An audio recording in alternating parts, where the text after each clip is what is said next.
water sometimes, and I thought that was cool. Yeah, it wasn't like anything that really stood out. We never butted heads or anything like that. They pulled their weight, we pulled our weight. It wasn't until I got to SEAL Team 6 and Was it competitive at all? no, not well. The only competitiveness that I saw was with 6. Of like when we would be clearing one objective or at side by sides, who could, who was getting their objective cleared the fastest and first. We would win. But, and I have a crazy story. I don't know if I want to embarrass anybody, but with working with them. But regular SEALs are pretty cool. They were cool. Longer hair, I was envious of that. Longer hair, it seems like you guys' standards were a little bit more relaxed and hands in pocket, first name basis, it was cool, in that aspect. We were very strict, So I liked seeing that. I didn't want to cross over. It didn't make me want to cross over. I felt that we're kind of doing the same stuff, and I really didn't want to be cold and wet and sandy after, being a ranger, and that I don't like the water like that. It takes a different breed. That's just not for me.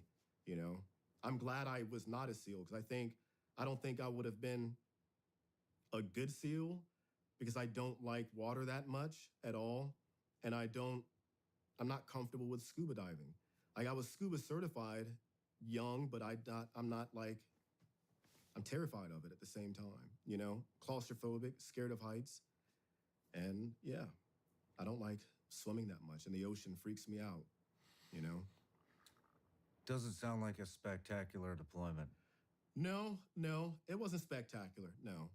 But it was cool. Do you think maybe it was also with the fact that this was your third deployment to Iraq, and so were things becoming very routine? Yeah, routine, and it was kind of dying down at that time too. It wasn't as hot as it was like in 06, 05, 07. No, far from it. It was not, we were not running like 120 missions at that point. It was like maybe 70 missions, 80 missions, 90. Lower amount, not triple digits. In a 90-day deployment, or are you up to 120 This is 120 now? at this point. Okay. Yeah. So it was not, a lot more free time, and it just was not as intense, But it was, you're right, 100% routine. The change up didn't come for me until Afghanistan. Had you lost anybody that you know up to this point yet? At that point, no. Not personally, no. I knew guys who happened to, be killed in combat or blown up or something, but I wasn't like, I knew of them. We, butted heads a few times walking to Chow, and I might have seen him in Chow or PT or something, but I didn't know him like that. When did you find out you were going to become a sniper? After my wife told me to go ahead and pursue it, and I knew 100%. I was skeptical after. This is after the third deployment, though. After that, I was skeptical of going because I had built such a bond with my guys. I didn't want to lose that, So when you go, I got questions about this because that is, correct me if I'm wrong, did you go to RRD? Is that what it's called? No. Okay. We get an invite, just like we get invites from Delta or whatever. What is RRD? Ranger Reconnaissance Detachment. Back then it was RRC, Ranger Reconnaissance Company at the time. And it's like our only tier 1 unit. I had no idea they existed. I just would randomly see guys with long beards, long hair, never in uniform on our compound. And I didn't know who they were. I thought they were workers or contractors or something. Never knew who they were. It's rare you see these guys. I don't know where they even stay, to be honest with you. My entire time in battalion, I may have seen 1 or 2 of those guys throughout my entire career, and I always thought they were contractors or something like that. Worked with them twice overseas, and I have no idea what they were even doing. I just know that they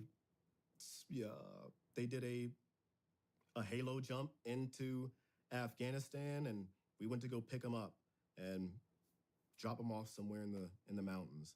And I have no idea what they were doing. Interesting. Yeah. We don't know too much about, we know a little bit, but it's very, very secretive. Yeah. So you get home from third deployment. Mm, What's the discussion between you and your wife with going to yeah. Uh, sniper? should I go? I didn't want to lose that bond with my guys, and the selection process. You're not even sure if you're going to make it. You could fail the board, and they could simply not like you for a person, and you don't make it. So I didn't want to experience that, and like I would have still gone back to my guys or whatnot, but I just didn't want to experience that failure. And I didn't want to leave my guys either. So I was kind of, and I was so tired of schools at that point and deploying. I didn't have like free time, it felt like, with my, brand new wife at the time. So I was skeptical on it. I asked her, and she's like, you know what, you should follow your dream. I had told her since, when we were dating, I've wanted to be a sniper for a long time. And up until that time, she knew I was a ranger, but we never talked about deployment stuff. She didn't know about any of that stuff until one of my guys, she went to come pick me up after a deployment as I'm downloading equipment. Guys come around and they talk about me smoking some guy with the 50 cal. And she's like, what the heck is going on? She had no idea. Like, I would always tell her, man, we go over there, we watch stuff, nothing really happens. I say Marines do most of the work.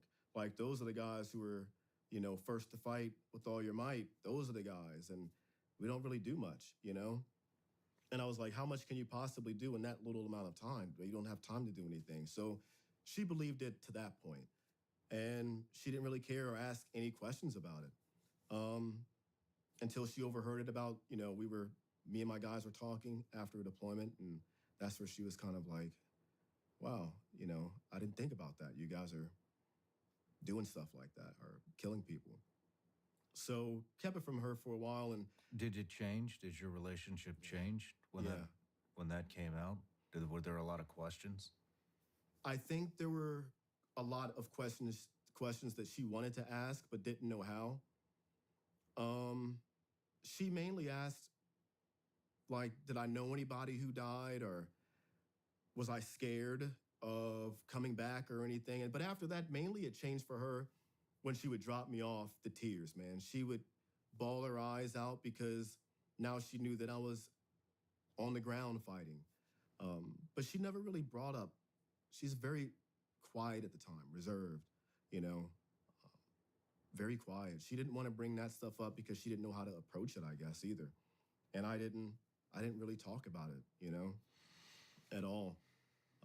I mean, she's seen me cry in the car once, but that's about it. And she didn't really ask. She just asked if I was okay. I wanted to talk about anything. She's always been open to talking. Do I want to talk about anything? And no, at that time. So it was more so of that with her. Um, she didn't change any other way. Like, she still loved me the same and treated me the same. Just was more asking if I was okay, or wanted to talk about anything. Did she have any support group or anything when you were gone? No. I mean, you don't have a healthy relationship with your parents. It doesn't sound like her parents had written her and you off Yep. Yep. for racial issues. Yeah. And what about the team? The team, my Yeah. guys, Do you guys have a support network? we had an FRG, family readiness group, but that was like a lot of drama, a lot of Yeah. drama. Yeah. Yeah. So she stayed away from that. I feel so bad for looking back at it. She moves to a place she's never been before, and experiencing these long durations of just not having me around. And she had a job at the mall and the bank for a little bit. And other than that, she had no, like, we had a dog, and that's about it. She didn't, but I would call her every day whenever I could. But no, she was a lonely person too, you know? So I guess we kind of fit good in that aspect. We matched we could both deal with loneliness together, you know? How was it getting into sniper? I mean, do you put in for it? Yeah. You put in a packet, You through your chain of command, like your squad leader to your platoon leader, platoon sergeant, platoon leader, first sergeant, platoon leader, all the way up to the chain of command, and they review it to make sure you're good to go. You go qualify with the M4 open sights to make sure that you can hold a group uh, to get in, and then that's where the selection portion starts, which is your basic PT test, more shooting test, and then a board of a panel. You go into this, or you take a psychological evaluation first, a couple of those written, then you talk to a psych. Then, depending on what the psych says, and if you've passed everything else, the physical portion and the shooting portion, the psych portion, then you have to go to the board, and they sit you down and interview you about your basic knowledge of what it is to be a ranger, different operations, who you are as a person, family man, and just to get to know who you are. Then they send you out the room, and you'll find out later that day or the next day if you've been selected. And out of the, I think 14 guys we had, 7 of us got selected, and we joined the sniper section, and there was 12 total at that time. Students. Snipers. Not full snipers at that time. 7 who made it to the section, plus the guys who were already there. Most of the guys had gotten out, so we had the veteran snipers who had been there for a few rotations go in, and after that you get sent to sniper school. But for us, it was when we had like an increase in the budget, so we sent guys to like these civilian courses that I went to like long range precision, mountain precision. This place down in Corpus Christi, Kingsville, Texas. It does all types of crazy type of long range, moving target stuff. It was a sick course. The best shooting I've ever done, or the best I've ever been at shooting, was after that course. Then I went to sniper school. Oh shit! So they're sending you to all these civilian courses leading up to Sniper school. sniper school. Yeah. Is the sniper school Army sniper school? Army sniper school. Or is it specific to Rangers? No, it's Army sniper school. At that time, it was an 8-week sniper course. I forget. I think it's. Had you done any stalking, or Yeah. was it all shooting courses before you went to sniper school? Most of it was. Army sniper school. Most of the civilian courses were shooting. We did a stalk here and there. There was like focused on like the extreme long range shooting course was strictly shooting. The mountain stuff in California, high angle stuff, not the marine highway. It's a civilian course that was all 100% shooting. The only physical thing was getting up to the top of the mountain. And then we did like Were Avis. there other civilians in the course? No. Or was just you guys? Okay. So it was basically, what did you say, 7 of you? And you guys were just filling these courses, these civilian. That's pretty cool. Best shooting courses I've been to were the civilian ones. And, like by the time you get to sniper school, the shooting is the easiest part. The stalking is where it gets like, okay, this is a whole different realm. All of us shoot. I mean, all of the guys passed that, and then from there we'll start to send out guys to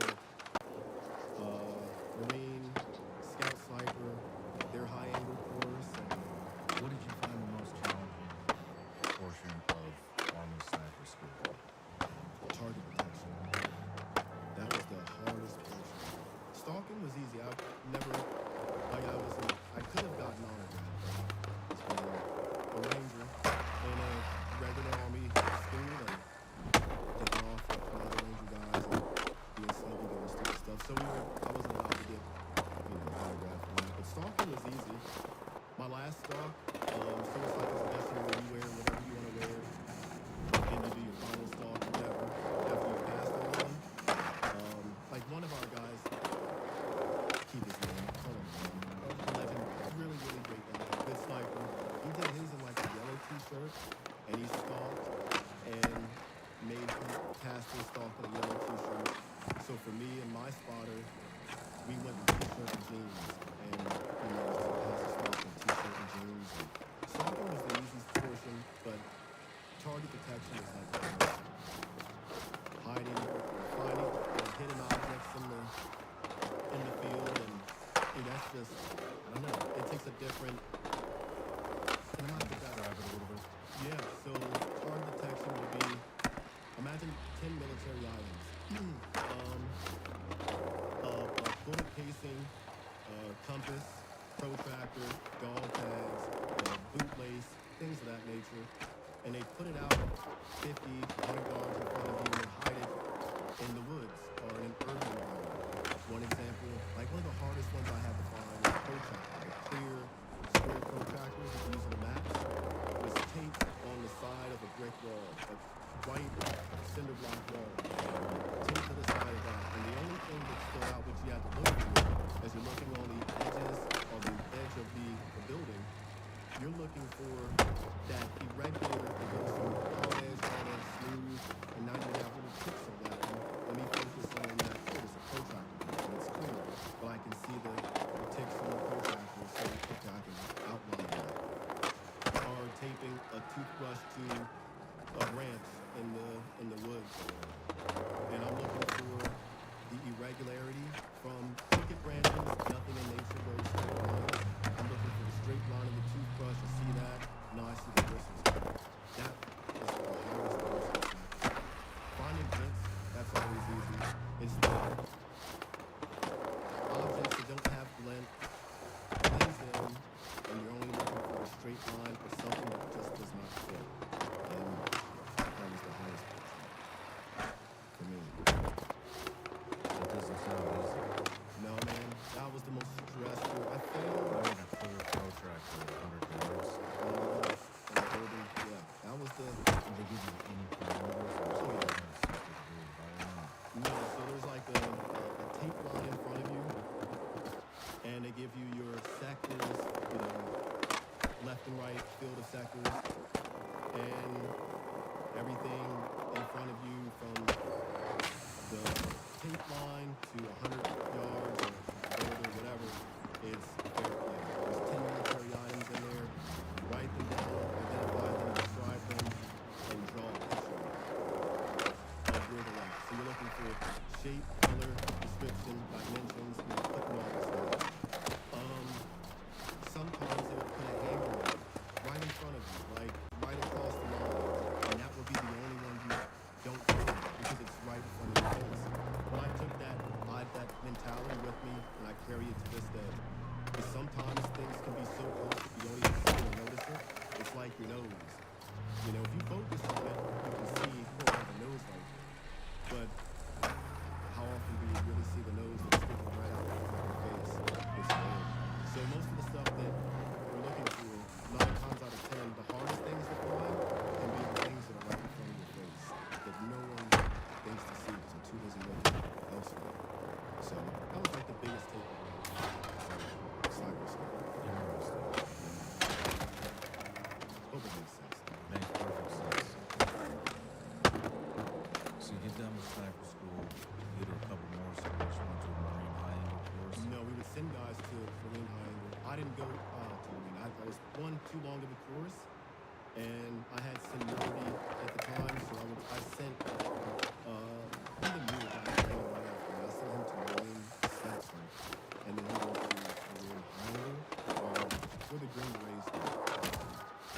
They have those something. So there you go. Yeah, we would send a lot of guys to that.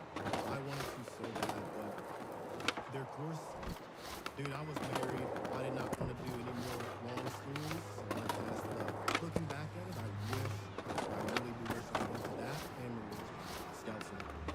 I really do. More so Marine Scout Center, because those guys were so awesome. Working with those guys overseas was like working with Carlos Hathaway. I think my idol at the time, and I to this day think is the greatest sniper, is Carlos Hathaway. But Marine sniper with 93 control points in Vietnam, like one of the Japanese guys. His spotter had more, but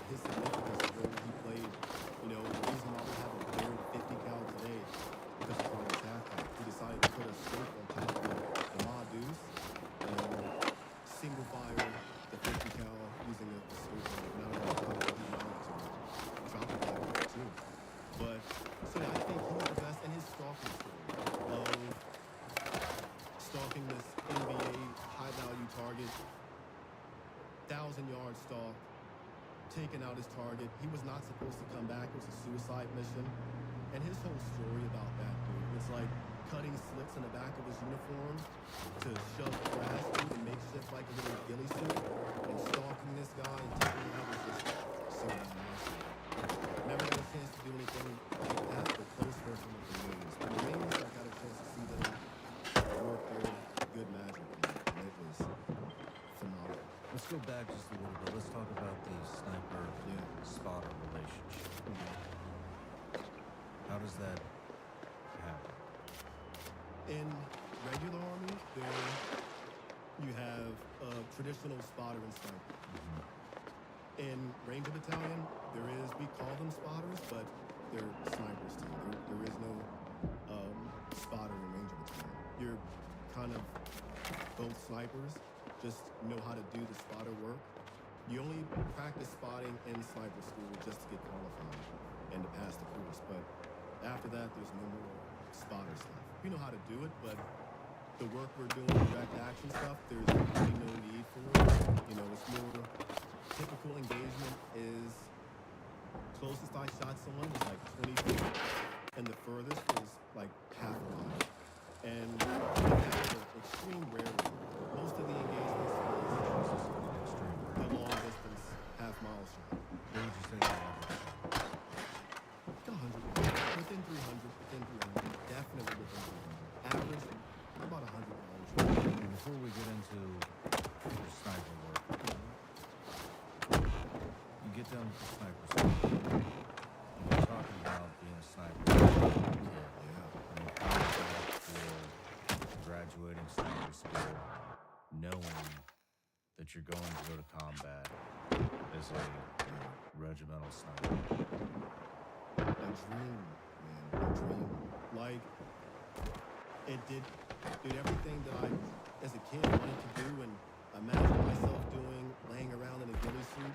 To be able to actually do it and have the title meant everything, you know?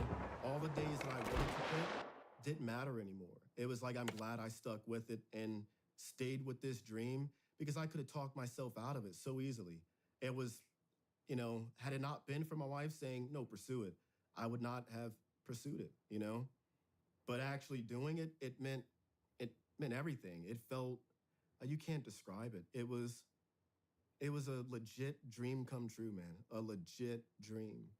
Legit, you know? Right on, man. Yeah. Let's take a break. When we come back, we'll get into your next deployment as a sniper. Oh, good. Ladies and gentlemen, we're getting closer to the edge of collapse. We see things falling apart around us, and this is just what we're being told in the mainstream media. Folks are fighting back and investing in emergency food storage.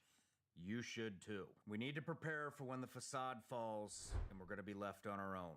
Get prepared at MyPatriotSupply.com. With My Patriot Supply, the nation's largest emergency preparedness company, you'll be ready. Over the years, My Patriot Supply has helped over 3 million American families prepare for emergencies. My Patriot Supply also sells solar generators, biomass stoves, gravity-powered water filters, heirloom seeds, and critical survival gear. Each Ready Hour emergency food kit contains delicious breakfasts, lunches, dinners, and sealed inside heavy-duty 4-layer packaging that lasts up to 25 years. You'll get over 2,000 calories every day. You're not ready if it's not Ready Hour Foods. Go to MyPatriotSupply.com today. Order by 3 p.m. and your order will ship that same day in unmarked boxes. MyPatriotSupply.com. Reports say 60% of U.S. pork production comes from one company owned by the Chinese, and their hogs are given something called ractopamine, which is banned in 160 countries, to include China. Yet you find it in your grocery store aisle every day. There's a better way. I'd like to tell you about Moink. Moink delivers grass-fed and grass-finished beef, lamb, pastured-pork, chicken, and sustainable wild-caught Alaskan salmon straight to your door. Moink farmers farm like our grandparents did, and as a result, Moink meat tastes like it should, because the family farm just doesn't. The Moink difference is a difference you can taste, and you can feel good knowing you're helping family farms stay financially independent too. You choose the meat delivered in every box, ribs to chicken breasts to pork chops to salmon fillets and much more. Plus, you can cancel at any time. Plus, they guarantee you'll say oink oink, and I'm just so happy I got home. So keep American farming going by signing up at moinkbox.com/Sean right now, and listeners of this show get free bacon for a year. That's 1 year of the best bacon you will ever taste, but it's only for a limited time. Spelled MOINK box.com/Sean. That's moinkbox.com/Sean. All right, Nick, we're back from the break. You had just gone through all your sniper training. You're now a regimental sniper. Where are you going? I'm going to Afghanistan. For the first time? First time. What year? Oh wait, later earlier.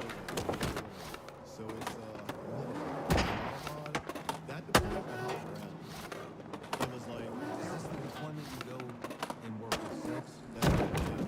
So I'm in Jalalabad, and Sadabad? Sadabad. One of the severe Sadabad is hot. Yeah. It wasn't as hot when we went though. I mean, it was hot and the SEALs just did more stuff. Like they treated us, dude, it was really bad. Like they would make us carry their equipment that they could not carry. They'd pass it on to us. We almost got into a big brawl with them. Some general had to come out. I think it was McChrystal. I know he signed an award for me and gave me a lot. And that was the only time I shook his hand, met him. I think it was him or one of their generals came in. He gave us General Admiral. I'm sorry. Admiral. And he came in and gave a speech to the SEALs and us because we were bumping heads. One guy, we're on this mission doing a hostage rescue with SEAL Team 6. Up in the mountains somewhere. And one of my guys walking up the mountain, he fell down and where he didn't break his leg, but it folded back in. So like dislocated his whatever tendon is right here or whatnot. He snapped his leg out. Care had to carry him out. When we got to the debrief room, there was a bottom of Vagisil that SEAL guys had a place where he used to sit. And we got into an argument about that. Almost got into a fight. Admiral came in and he's like, set us down, had a big speech, and basically said there's way more Rangers. I don't care how badass you guys are.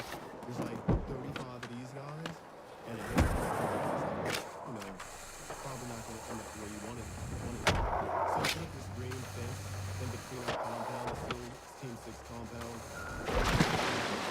We had different chow times to eat. And I remember we were going into with SEAL Team 6, and we were going out of Afghanistan. We were going out of Afghanistan to a different place. Something happened. One of their guys drowned, and we came back without the body, and we were told we had to go out and get the body. And this happened in 2000. There was a story about it. He drowned and some other familiar. What's that? I'm very Yeah. There for that one. That was a weird operation and how we were treated it thereafter. Like, we wanted to do the cool stuff with them. They just seemed like that they were just way better. And we didn't know anything, And we had been doing DA operations with, tier 1 units long before we were doing stuff with SEAL Team 6. Like, we were getting really, really good at it. We were good at it. We had other CAD commanders or first sergeants come in and give us awards for it. We took over one of their missions. They had to go do something else. They were originally supposed to do this hit. And we ended up doing it. And they were impressed by it. Came in, congratulated us, and thanked us, and went on about their way. We were good at what we were doing, but it was just working with them. They it was not fun to work with. Like you did not get a chance to show what you were capable of doing.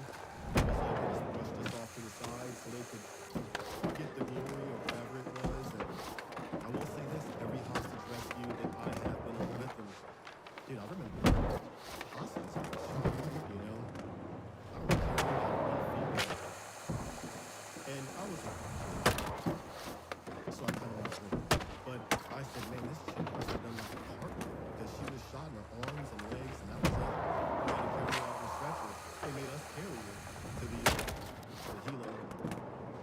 That was basically what we were used for, just to carry all their equipment, all their weapons that they couldn't carry, and stuff like that. And once we got to the objective, they would take it from us and they would do their thing. They would manage that. So we were pissed.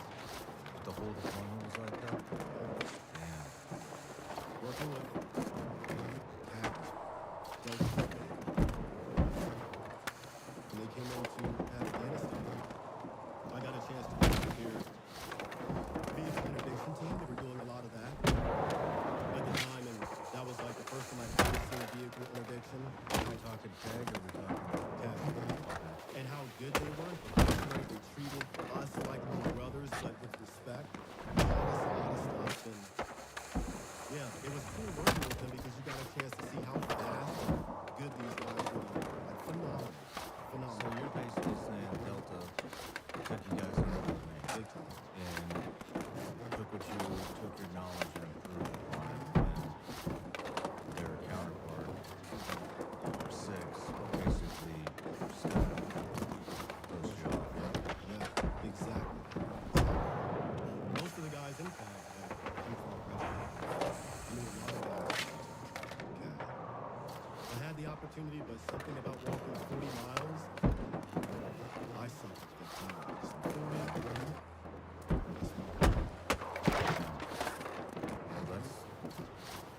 That's pretty disheartening to hear. yeah, what a bad taste. I can imagine. So let's skip that deployment. Yeah. Unless you have anything else you want to bring up. You know, that was a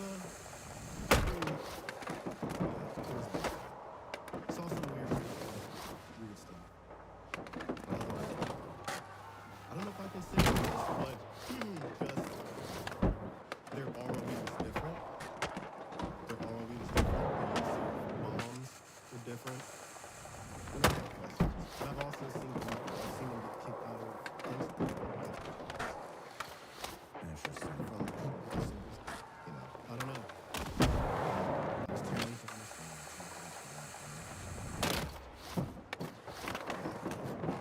Let's move forward. Yeah, yeah. How was the next? It was How was the? I mean, I actually have some questions. So you come home from that. What's your leadership after a deployment like that? I mean, that could discourage a lot of guys. And I mean, I could imagine a very disgruntled team. yeah, we never wanted to work with them again. Not necessarily get out. It was just never ever wanting to work with them again. You do such a big training. Most of the guys at that point, they've had 3, 4, 5 deployments. To go on a deployment and you're told to, stand back and stand by. It's disheartening, but you just, you're never going to do it again. If you have the opportunity to, work with CAG if you can. And during Afghanistan, like, they were not even, CAG wasn't really in the country anymore. They were in the SEALs and, Yeah.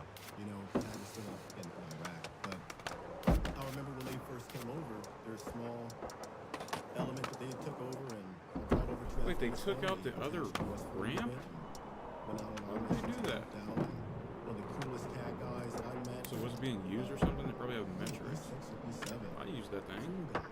But he came over and deployed with us, did missions with us, taught us a lot. It was one of the first times I had a compliment from somebody of that caliber I looked up to, of like, dude, good job, man. It's rare to, normally it's just, hey, you did your job, and that was it. They were more like, congratulating and, hey, man, that was some good work you did out there, like that. So it felt good hearing that from Kyle and working with the FBI, HRT guys that were coming over and attached to us and stuff like that was pretty neat. So yeah, it was a cool experience. So we're coming to your last. Holy controls. Close to, yeah. So is that that's I know that's to Afghanistan. Back to Afghanistan. This is 33 kills in 4 months. Mhm. Let's talk about this deployment. Rough, man. That deployment was at the height of, I guess, when who was the president? It was Obama. And he had that big influx of sending the big the wave of troops coming into Afghanistan was the largest influx since the invasion of the war. So and we were mainly working in Helmand and Marshall. Marshall was like the wild, wild west when they hadn't cleared it out since early on in the war. Yeah, you know, a few guys in there, but it wasn't like, it was at the time Taliban safe haven. So I didn't know it at the time, but when What we year went is this? Do you remember? 2009, what month? It was Oh, I gotta do it again.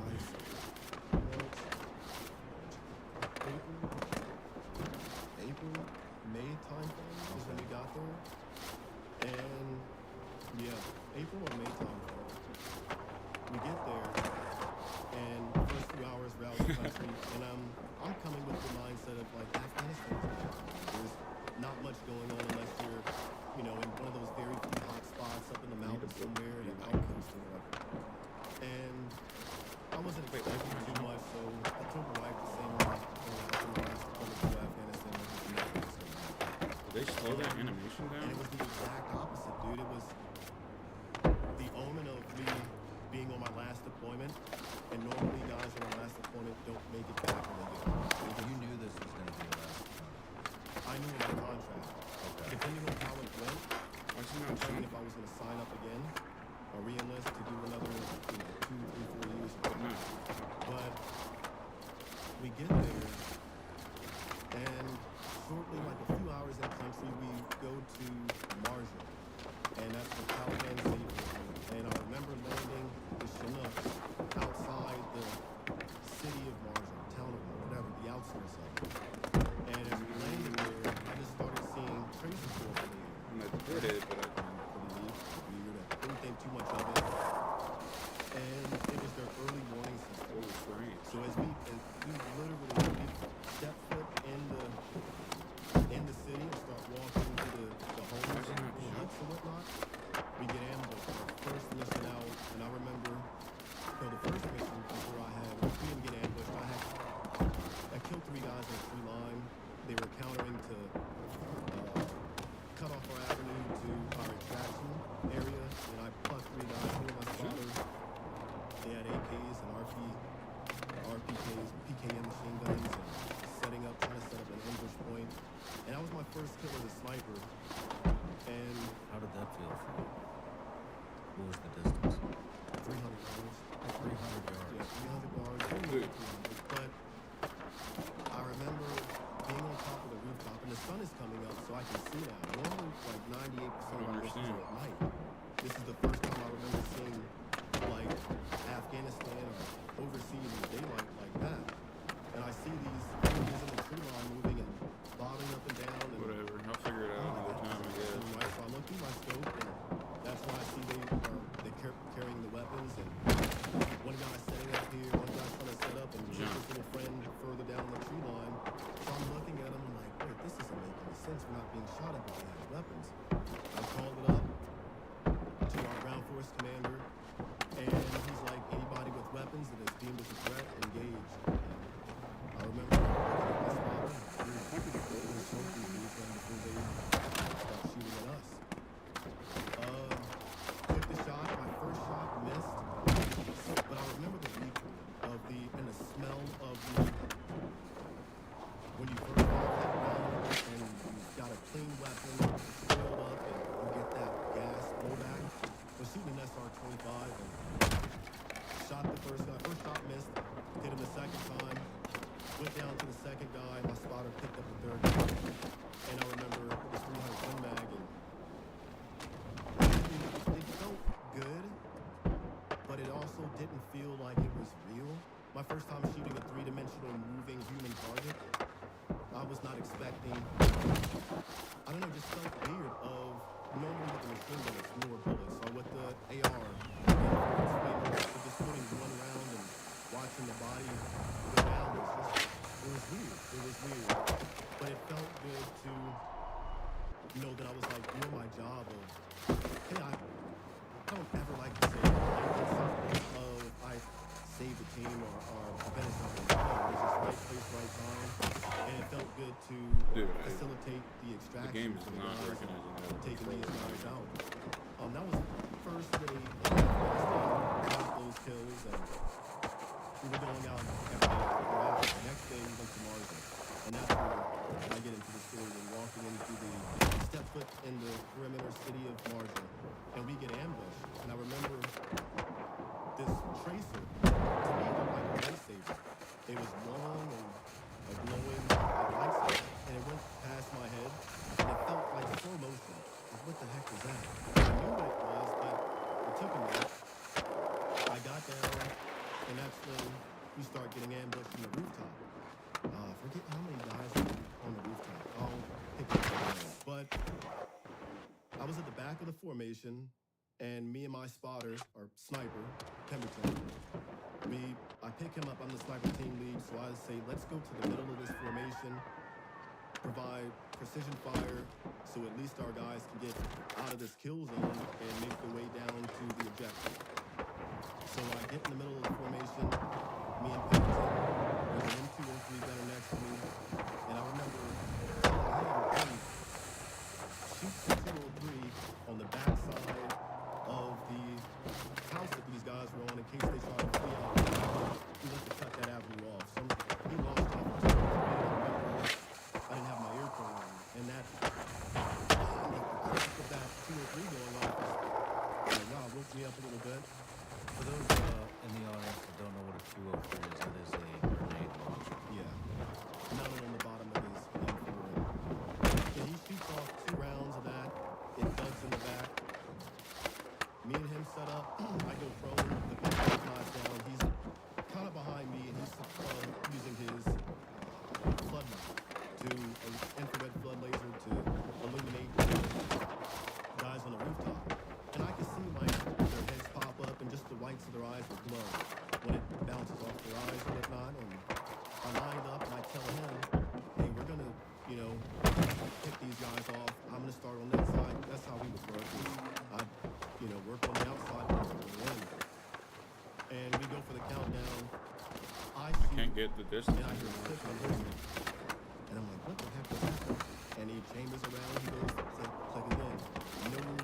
Nothing, no fire. And I think what ended up happening, not too sure, but I think the same guy was bolt action and prevented the hammer from fully striking the primer. I'm not sure, but it never happened again. It's like the only time I ever and was pissed. But I guess the good side, I got a chance to kill all the guys myself. But as they were popping up, I just said, hey, keep your flood laser on them and walk through, meaning I'm going to engage one guy and go to the next guy. So they're popping up and they're shooting at us, and I just launch the scope and pull the trigger. First shot I remember hit the lip of the top of the roof that we were peeking over, and it Dude, struck low. it's not giving me the length Distance anymore. the angle I was shooting at, I don't know, jitters. I was rarely a first shot impact guy. Mainly because of the range, you don't have time to. I was doing everything MIL.dot formula, so if I know, like, I always used, if I have somebody from top of the head to groin, I knew the constant for that was, was it 40 times 25.2? See if I I can think just that's land like this period. 1016, if I'm not mistaken. That would be my constant. And I would just quickly divide the MIL.dot Spin into fast. that 1016. So you want to do it at I the would end, but take you the whole won't number, let me do it my in the constant air. to 1,000 within close range. So let's say if I measure you from top of the head to the groin, 2 Dude, give me MIL.dots. the length. I know that's 500 miles. So yeah, play it, I guess, by ear like that. Goes off. I'm not saying that they were 500 miles away. They were relatively close. But then I wonder if I can do that. shot the guy, cleaned up my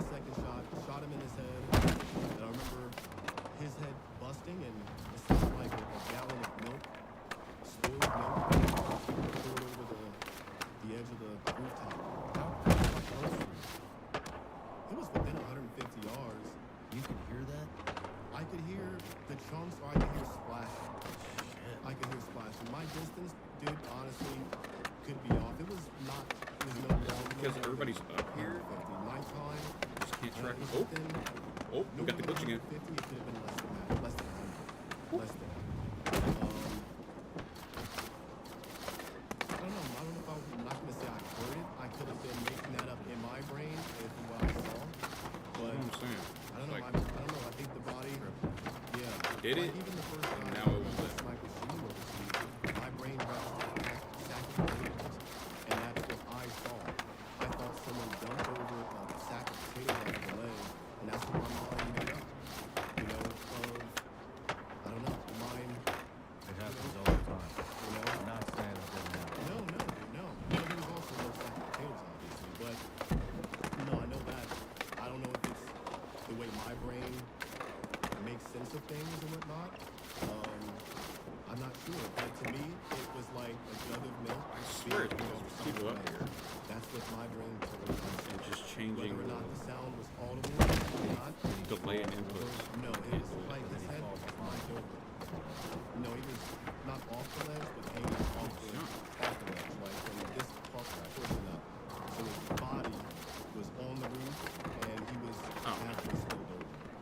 The second guy got his head, he disappeared. And at this time, we had ISR above, and there was what's going on the rooftop. And I thought it was a dog. You want to let me win that. I know you do. But he was crawling on his hands and knees. So I just saw the long portion of his neck and his spine, and I thought it was a dog, so I shot, and he went down. I didn't find out it was a guy until we went onto the rooftop, and I saw the dead bodies there. Yeah, my guys after that, they pushed on to the objective. We got ambushed thereafter. I think we got ambushed like 8 times Land that. before we got to the objective. It was an 8-hour running ambush, but that was the normal for Marshall. That was normal. One of my good friends, Paul Martinez, came in after I did, but he was on that deployment with me. He was in charge of all the There we go. intelligence. It was the ANA, the Afghan Army.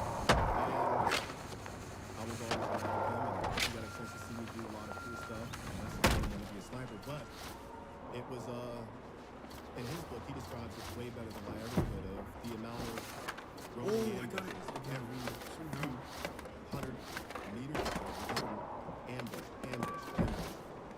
Before we even got to the objective. And then by the time we got to the objective, the sun is coming up, and now we have to Just don't do it again. to the pickup location, the attraction. That was like 13 for that deployment. That mission, I remember killing those guys on the rooftop, and then I may be playing these two missions together, but if I'm not mistaken, after that is where I called in the AC-130 to drop 105s on a handful of leads, a handful of guys, and to help blow these guys up. It is so laggy and free. But I also might be tying these missions together. It was like that. But in my mind, I think that was the See? I'm not doing anything different. That mission is dropping the It's either less or more people. See, I can't. on the award house rooftop. There we go. I There we may go. be mixing the two missions together, but in my mind, that's how it feels. It was all one. And drop those guys, and I think that was the first time where I got a chance to feel like a sniper, where you're using air assets, precision rifle. And prior to that, I was shooting guys, and the true line was being ambushed again, and an assault team went up to the true line. And I'll never forget looking through the scope. You know, to walk across this field, me and my spotter, the sniper, will tell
got it again. I swear it's because it's just lag. He That is puts, I think it was gonna let me do it and did not. into the tree line. I've never even heard of it. It's For the like amount a of bunch people. it's a big ordnance, but when it explodes, it sends out like shrapnel. Boom. Crazy fragmentation. Yeah, something like that. I was not a boost off guy, but I'm pretty sure it was called for Shepard. And it would shoot out these type of shrapnel into the tree line. And he shot that. It didn't really do much or anything that we could see.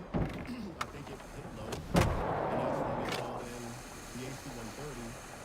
At first the rounds were hitting Controller disconnected? like I steer. they were to the right and behind the gun, off quite a distance. So I call up and I'm like, hey, I said, like left 75 plus 50. I'm giving calls like that. I feel like To I'm, bracket the some of the animations are in round. slow Once I motion, saw not the them but rounds me. hitting where the ambush was coming from, I knew the guys were at in this sector of the tree line. You know, What was that? and it started raining, dangerous things. Then I remember Clean? walking, closing the distance after the rounds were extended, walking across the field, and the smoke is rising up. It looks like something in a movie. And I'll never What is forget that, this guy. Quadruple. I think he was in shock going or on here? something, but he's walking. I don't know where he came from. What kind of trick But is he's that? walking through this smoke, and I had changed mags by this point. And I lined up with him, and he turns to go do his thing. I don't know if he was out of it or what, but he's about to shoot, I perceive, or what. I don't know what he was going to do, but he was just going. And he's got his AK with the wrapped up tape around it, and he turns, and I remember plucking him, but it felt like my gun didn't go off or nothing ejected, and I thought I had a split. I fired, an assault team lights this guy up. I'm stuck looking at, empty out, take my mag out, looking at what's going on, trying to figure out if I have a squib or whatever. My gun's jacked up. I had no idea that I was shooting subsonic. I had pulled the wrong mag. I shot subsonic at it. And with the subsonic, you have to rekindle all this time and it's not enough blow back to the trigger. I had no idea I was doing that. Finally figured it out, changed out the mag, and we carried on from that mission. I remember going into the true line, seeing body parts.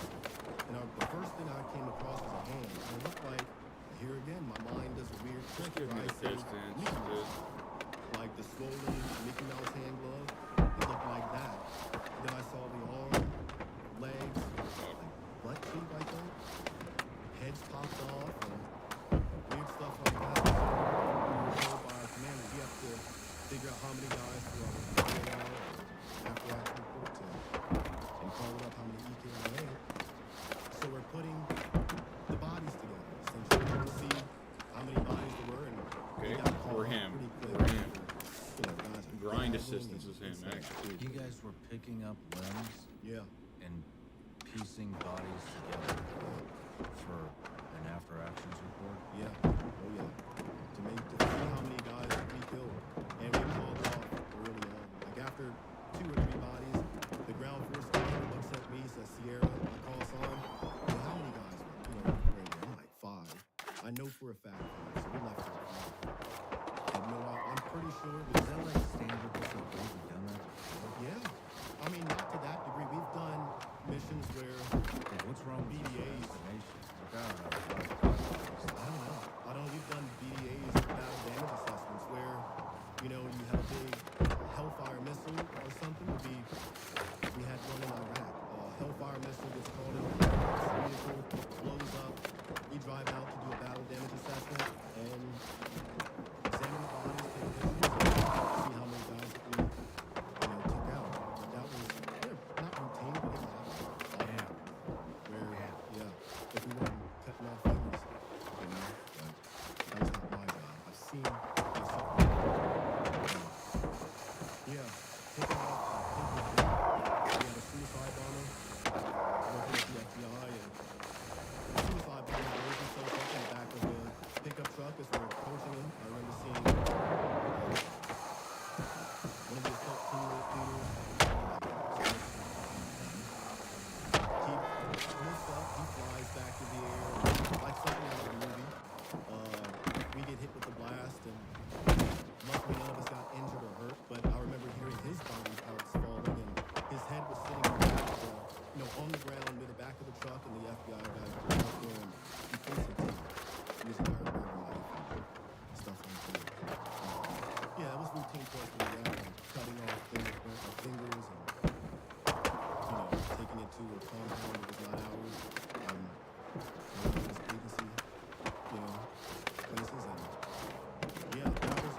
it was Marshall was all over.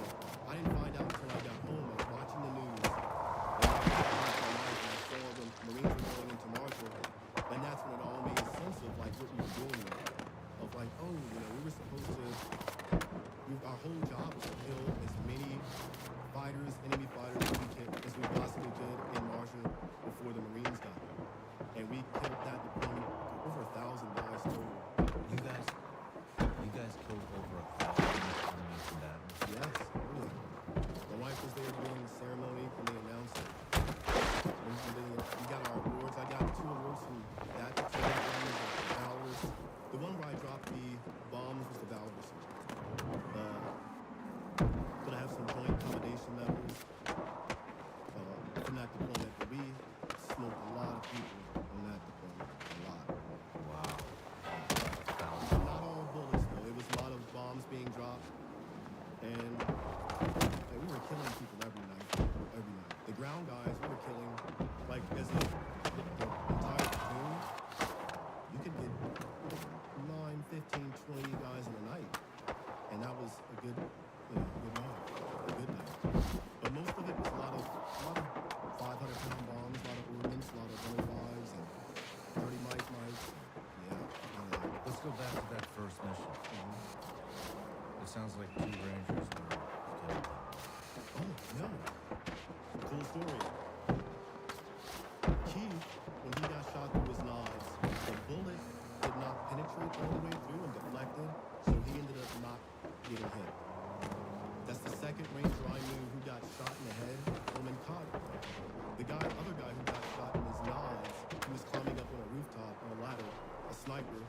He got shot through his nods, but I think the bullet went into his brain. It didn't kill him. He fell off the ladder, and I remember him chunking a grenade up there to kill the guy that shot him in the head. And he killed that guy. And Keith is the other guy that I knew who got shot through his nods and the bullet didn't kill him. But when we got back, I remember Keith from when he first came in. Like, dude, what did that look like?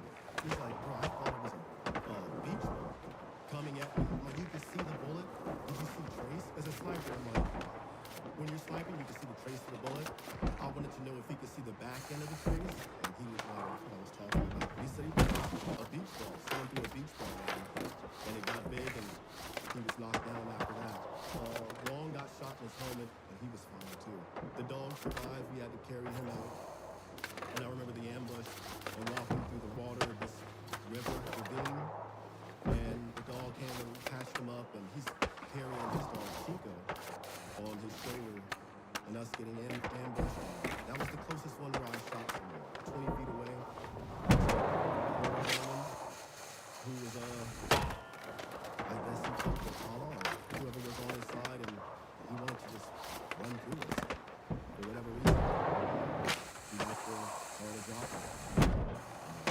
He didn't want to stop me giving commands. I remember shouting at him in costume and putting my red laser on him and circling his chest with it, putting around at his feet, putting around next to him, and he's just focused on coming at us.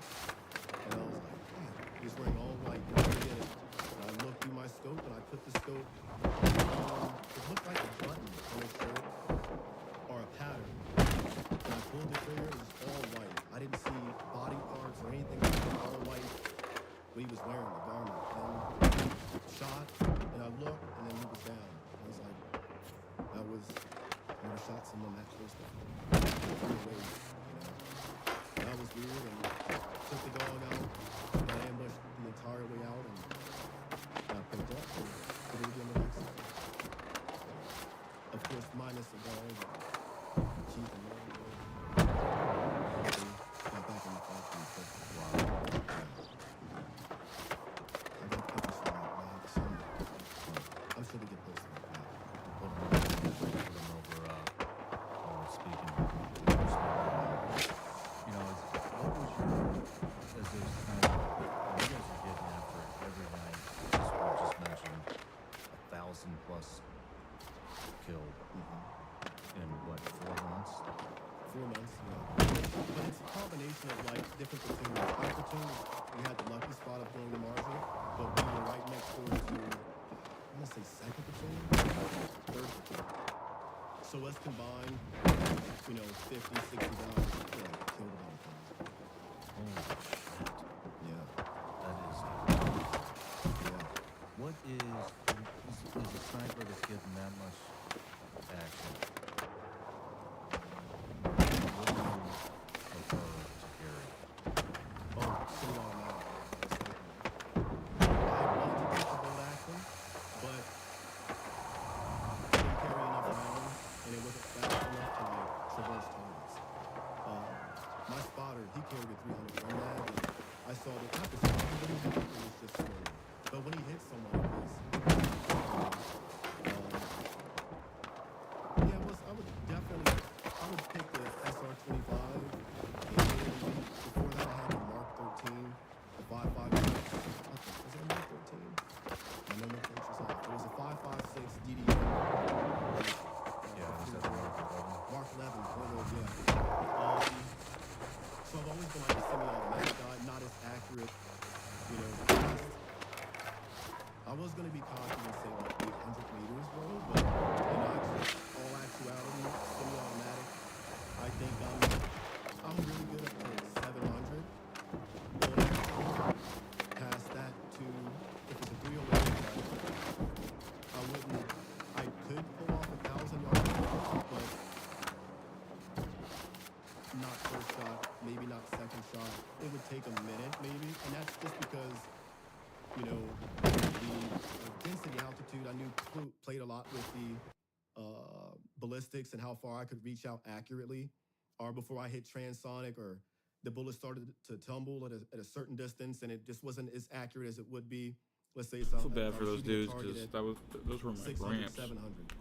But Yeah, so now they're just reaching out to 1,000, 300 when bolt action is what I would go to. And the luckiest I've ever been was at 1,000 yards, a little under 1,000 yards with the SR-25. And that was my longest further shot. And I think a lot of it had to do with luck.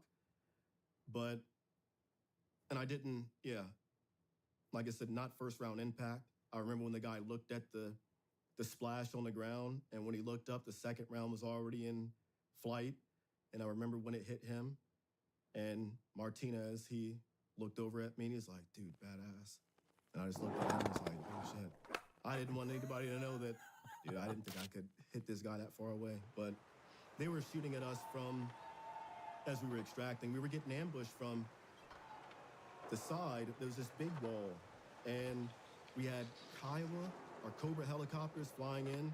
And I remember hearing like grass being like mowed or something like that, like a lawnmower going off. And that was the machine gun from the helicopter shooting over us into a courtyard that was ambushing us, trying to shoot through the wall. And we're leaning up against this wall and had no idea. We had an idea. I just didn't make sense of it, that we were getting ambushed from that side and they were trying to shoot through the wall to shoot us. And then we were getting ambushed across this, like a dam, almost like a small dam or ravine, concrete ravine, and up on this hill, being ambushed from machine gun fire. You know how many times I just spam B to not close game, I missed. and then it just behind a house. said, The okay, backside you of his- fat fingered where he A. was shooting from a house, hut, whatever you want to call No, it. buddy. Then the second group of guys is where I redeemed myself and was like, no, I'm going to get this sucker. I had made a bad judgment call and distance. I was way off, like 2 mils low, and I was half a mil to the left of him. And off on distance, so I compensated for the second group of guys I was going after. First shot missed. I was still low, but I was within enough of where I could make a second shot correction. Just copied and pasted the splash of, splashes here, let's say half mil low, and just pulled it up and held a little bit right, quarter mil right, to compensate for whatever wind that was out there that day. And the second round, I'm pretty sure hit him square in his chest, just based on the way that he fell, like in his own footprint, the way he fell. But that's my cleanest shot. And working with the Marines and saving, I hate using that word, man. I didn't save anybody. I just shot a guy that had an RPG. He popped around a corner, and I was overwatching this Marine. I was attached with them on this 5B I'm doing operation all right, with man. Resi guys, and How are you doing? like the third or fourth day, every morning they would get ambushed by the surrounding town. They had overtaken this school. Me and the Marine Scout snipers, we stalked out, broke into some abandoned home, cleared it, set up a sniper position, waited all night, and waited for the ambush to come. Ambush didn't come. I don't know if they knew we were out there. I'm not sure. I don't think they knew. But for some odd reason, they did not engage that day. The Marines decided Oh, they were the going attack to, roll. they called it I think that's what you mean. movement to contact, I believe, where they just got in their vehicles and went out to the city and waited to get shot at, or get engaged. And I remember that being weird. I had never done anything like that. I'm overwatching them, and I see the Humvees come out, and I can see the Marines in it, and no shit, there's a guy. They started getting shot at, and I couldn't tell where it was coming from, and couldn't pinpoint it. We had some mortars landing beside, well, not beside, it was pretty far, but mortars landing near our position, and you could hear snaps of bullets, and the Marine convoys that was rolling through, this guy popped out, RPG, and he lined up, pointed at the Humvee, lead Humvee, and it was a snapshot. Like, I had been out there all night, so I had pretty good distance of where different buildings were, landmarks that we had to turn in, and I shot that guy, and that was I guess luck? I don't know. It was a really good shot, and I hit him, and I remember they brought me back to this sandbox. Couldn't take it, and their Marine commander or whatever shook my hand, Hamilton's hand, and I took What am I it doing? and right up, but our commander was against it, and we were out that night to do the worst mission of my life, man. Yeah. But I met up with one of the Marines at Brookside, and he shook my hand, and he says I saved his life or whatever, and I always just feel weird about that. Like he emailed me years later, and he was like, people call me the angel of death, but he was like, dude, you're my guardian angel. I'm like, I don't know. It feels weird, Okay. I guess, because I don't. It's a weird. I don't know. It's just weird to think. I do I that guess twice. that you save someone. I don't know. I just don't think I like it too much. You know? Why is that? Whoa. I feel weird about it. Don't. It's just I feel weird about it. I don't know. I feel like I'm not that good to have that like I don't know Strange. responsibility or honor to do that. To save someone's life. So yeah, I don't think I feel weird about it, you know? I feel weird. If I did, if you feel that way, then cool. But I don't know. Keep it. I don't know. I feel bad saying keep it to yourself, but I just don't like that. You know? I'm not really sure Let what me to just- say. I was just there, right place, I guess. Yeah. But I don't feel that way.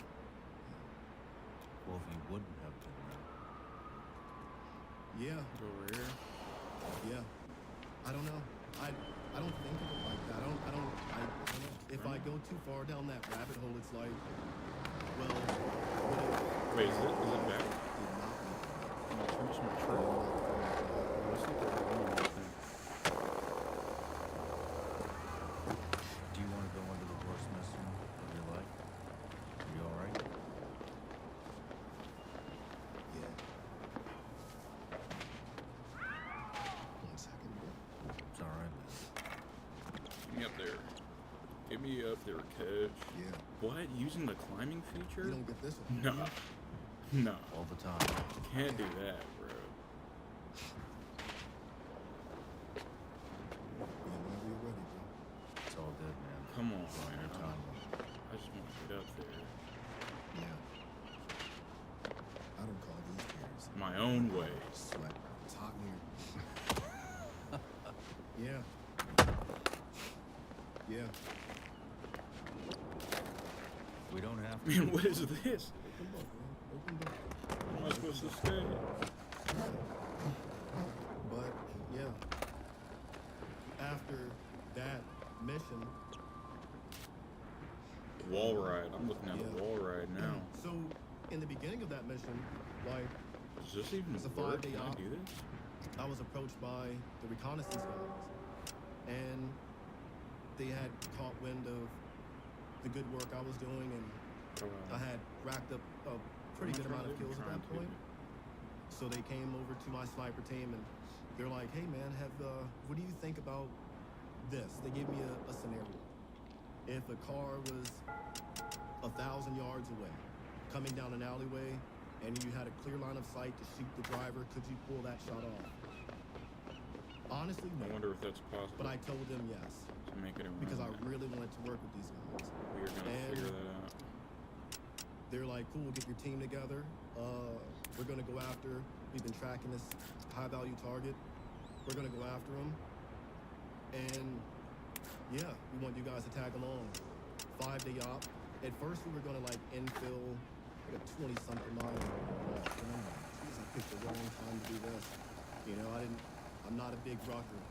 And we were carrying everything we were gonna need to survive with: batteries, ammo, food, everything for 5 days. And it was a 5-6-man team. Me, Pemberton, radio, medic, team lead. So like 6 guys. And yeah, 6-man team. And I remember calling my wife.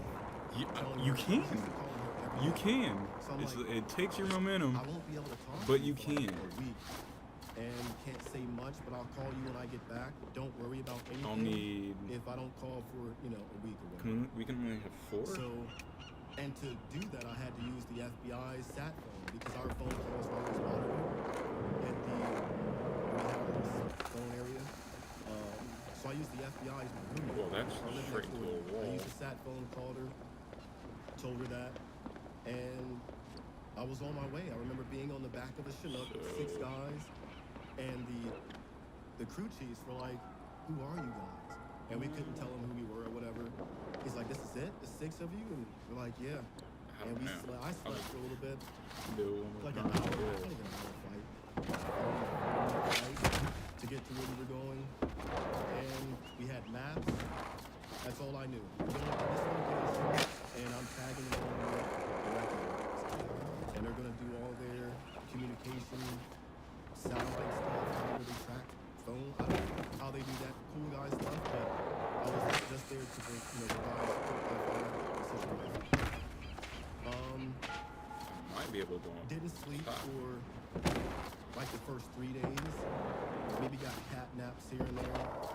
We teamed up with some Marines from 2-5 Marines, being attached with them for a little bit, helping out with their snipers and learning some cool stuff from them and how they operate and things of that nature. We finally tracked the guy. We had him pinned down to this location, and after I had that engagement with the RPG guy and the Marines, we were on a flight Oh, soon we're on after top that now. night to do Oh, bro, I'm on top. conduct this mission to capture the high value target. So we called in the platoon to facilitate that, and like we had the guy pinpointed. The assault team was going to go in and get this guy. And the mission from the get-go just felt weird, man. It felt rushed. It felt Go back. pushed. Like Go back. this particular platoon had not had a chance to do its thing that whole deployment. And I think the commander wanted a ribbon, so we have a lot of that. And we don't work in daylight operations. We don't really do that. So we start off the mission, and I remember What is this place? getting there It's not was, even skatable. was like hell. Riding on the back of these marine trucks. I don't know what they were called, like Deuce and a half. Big trucks, very uncomfortable. We drive out there with the truck, Oh, yeah. and I remember it looking like a scene out of Aladdin. The sand dunes and all the stars in the sky looked like that. It was pretty peaceful, and I remember falling asleep, nodding off, and I was like My controller's begging for connected. time. Please work. It's like, dude, I'm sucking. I'm tired. day 5, going on day 5 now. And the walk there took forever. Started off at night. By the time we got there, it was like the sun was coming. So I already had a bad feeling about that There to we begin go. with. But they kept pressing I on guess with it this is. mission. Never mind. And I remember when so my plan for my team was to set up like a blocking position, a good distance away from the actual for the target building we had, We're going on bottom. and to Bottom G? you know block this avenue of approach that was going into the town. What can we where the hit? house was at. We set up in this open field, but I remember walking through the open field, and there's these craters, like holes in the ground. I'm like, what is this stuff? So I looked back at There my we go. spotter, and something told me, I was like, dude, something goes wrong. We're coming back. No, to it's these not even holes. skatable. What is this? No shit, man. Make it past this hole, maybe 50 meters or so. We lay down. Just a little Uzi for I'm pulling security along this long road, and which for the town Walgreens starts to stuff? wake up, and I'm just getting these bad vibes. Took my night vision off, try to blend in with the terrain as much as possible, and I see this, the mopeds, what do you call those? Like a moped. And there's 2 guys on a moped, and he rolls up, and I put my laser on him. I'm like, dude, he's going, you know, to the objective. Put my laser on him, my laser light, and he sees it, and I'm waving around in his chest. He can't see me in the grass yet, but he looks down in his chest and stops the bike, and he looks down in his chest, and he looks up in that direction of where I was at. I'll You never spawn forget the back look in there. his I'm eyes gonna of hate, mess this stuff up. just hate, bro. And he I want to know backs if I up, can gap does that. a Yui, and goes away.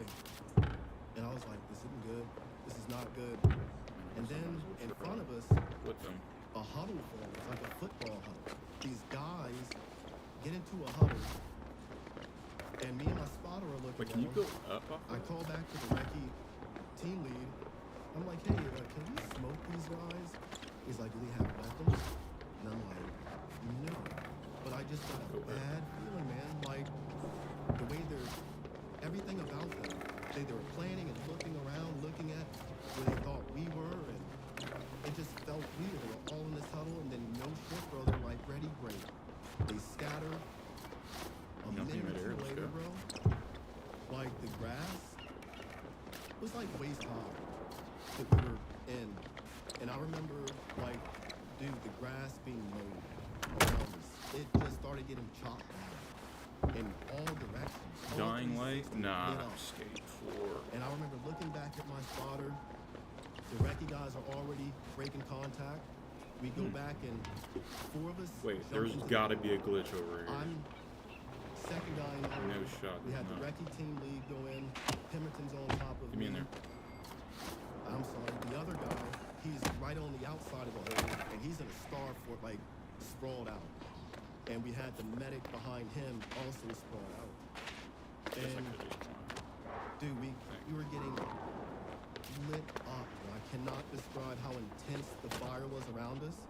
And then it like stopped, and we Whoa. just heard this one crack at a time. But the intervals were very consistent and I can very get in accurate. I know And I'm I like, can. oh shit, we're getting engaged by a sniper.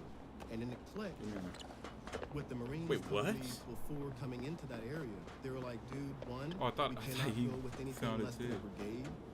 And Wait. we're out there with less than 35 guys. 2, there's This is a supposed to Chechen be- sniper that's working that area, and he's been out there for a while. He has a, supposed to be a big kill record. He's been fighting for way longer than your average fighter, supposedly like the Soviet days or whatnot. And he's been like Okay, yeah, now mercenary I'm in that stuck on the area. outside of it. A Chechen sniper. So I reduced it down to this is him. He's good, really good. So I call it up. We're being engaged by a sniper.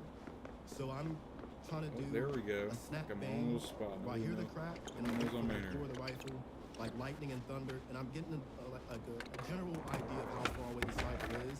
So I pinpoint him to this tall building. It's where I would be if I were a sniper.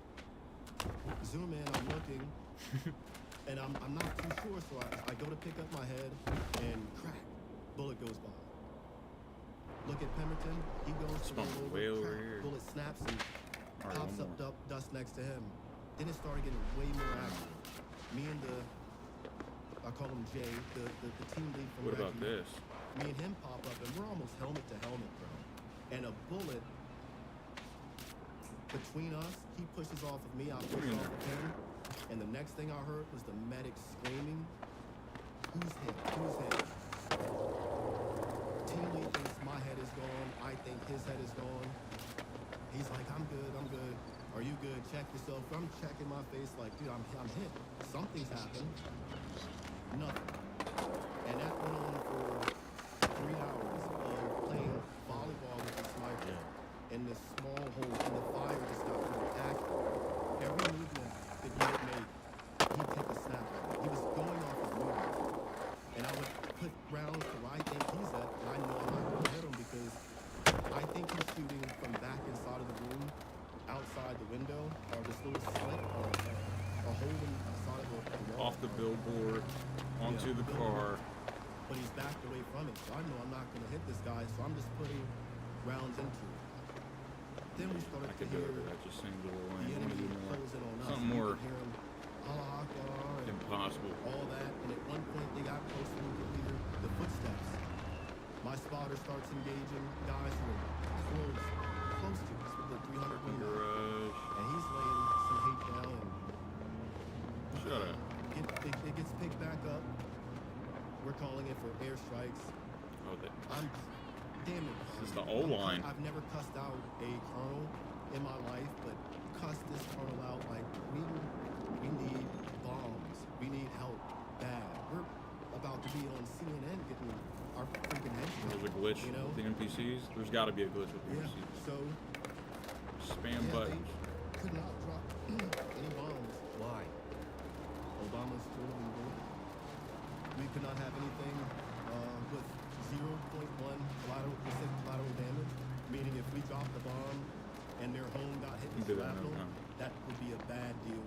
It was all about winning the hearts and minds. So getting a bomb dropped at that time was impossible. And we couldn't drop it to where I had pinpointed where I figured this guy was at, the sniper, found his location on the map. We called it in for an airstrike. The best that they said they could do was do a flyover, show of force. The first thing that came over was it was an F-16 or F-15, one of those jets. He came over. Next I looked up and I thought I saw a UFO. I'm tired, borderline hallucinating. So I'm like, yeah, that's a UFO. Look at the. And it's just this thin, light. black, looked like a disc. And as it gets low, and as soon as it gets closer, I'm Get me in like, the building. that's a B-2 stealth bomber. I've never seen one of these things before in my life, except for like on TV. And it was There we way go. bigger than what I expected. There's one way to and get up on the bigger other than I floor. expected. And I remember he had. There's got to be a ton of his places doors like open, and he that. dropped If it's working flames. like that, And that didn't do it. So then we called in for bombs to be dropped on our location. So I'm calling up like, drop them on us. I bet I Because can we're get in there. getting, you know, overrun. And I'm playing volleyball with a sniper I can barely see, and I picked some machine gunners off on a rooftop who was shooting at us. Picked some more guys off in the field. And then, yeah, when we thought it was just go over, flat. Oh, the thing. I look at the recce team lead, and I'm like, dude, do you have a grenade? And he already knew I was going with it. If they get in close, we're gonna pull this grenade, hug it, and we're gonna kill them with us, right? So he pulls out his grenade. Man, 1 second. Yeah. That's right. I fist bump Mike Pemberton. Yeah. Right. We said our goodbyes. You know? 1 second. Oh, Okay. Like I said, this is the worst one. So I'm good after this one, but and I haven't talked about it a lot, so I think how do I get up there? but yeah. Say our goodbyes. I fist pound Mike Pemberton, and I'm like, dude, tell my wife I was not a bitch. And he's like, dude, I'm not telling her anything. She's Mexican. She'll cut me. I'm like, yeah, she will. I'm stuck. And yeah, he did our little goodbyes, whatever. Waited to these guys to, overrun us. And look over my shoulder, and here's my dumb brain again, my kid brain. I thought it was the Roadrunner. Like when someone's running real fast and you can see the dust kicking up from the back of their feet. It was a machine gun team. Cop, Eric Dennis, those guys. And they heard the call.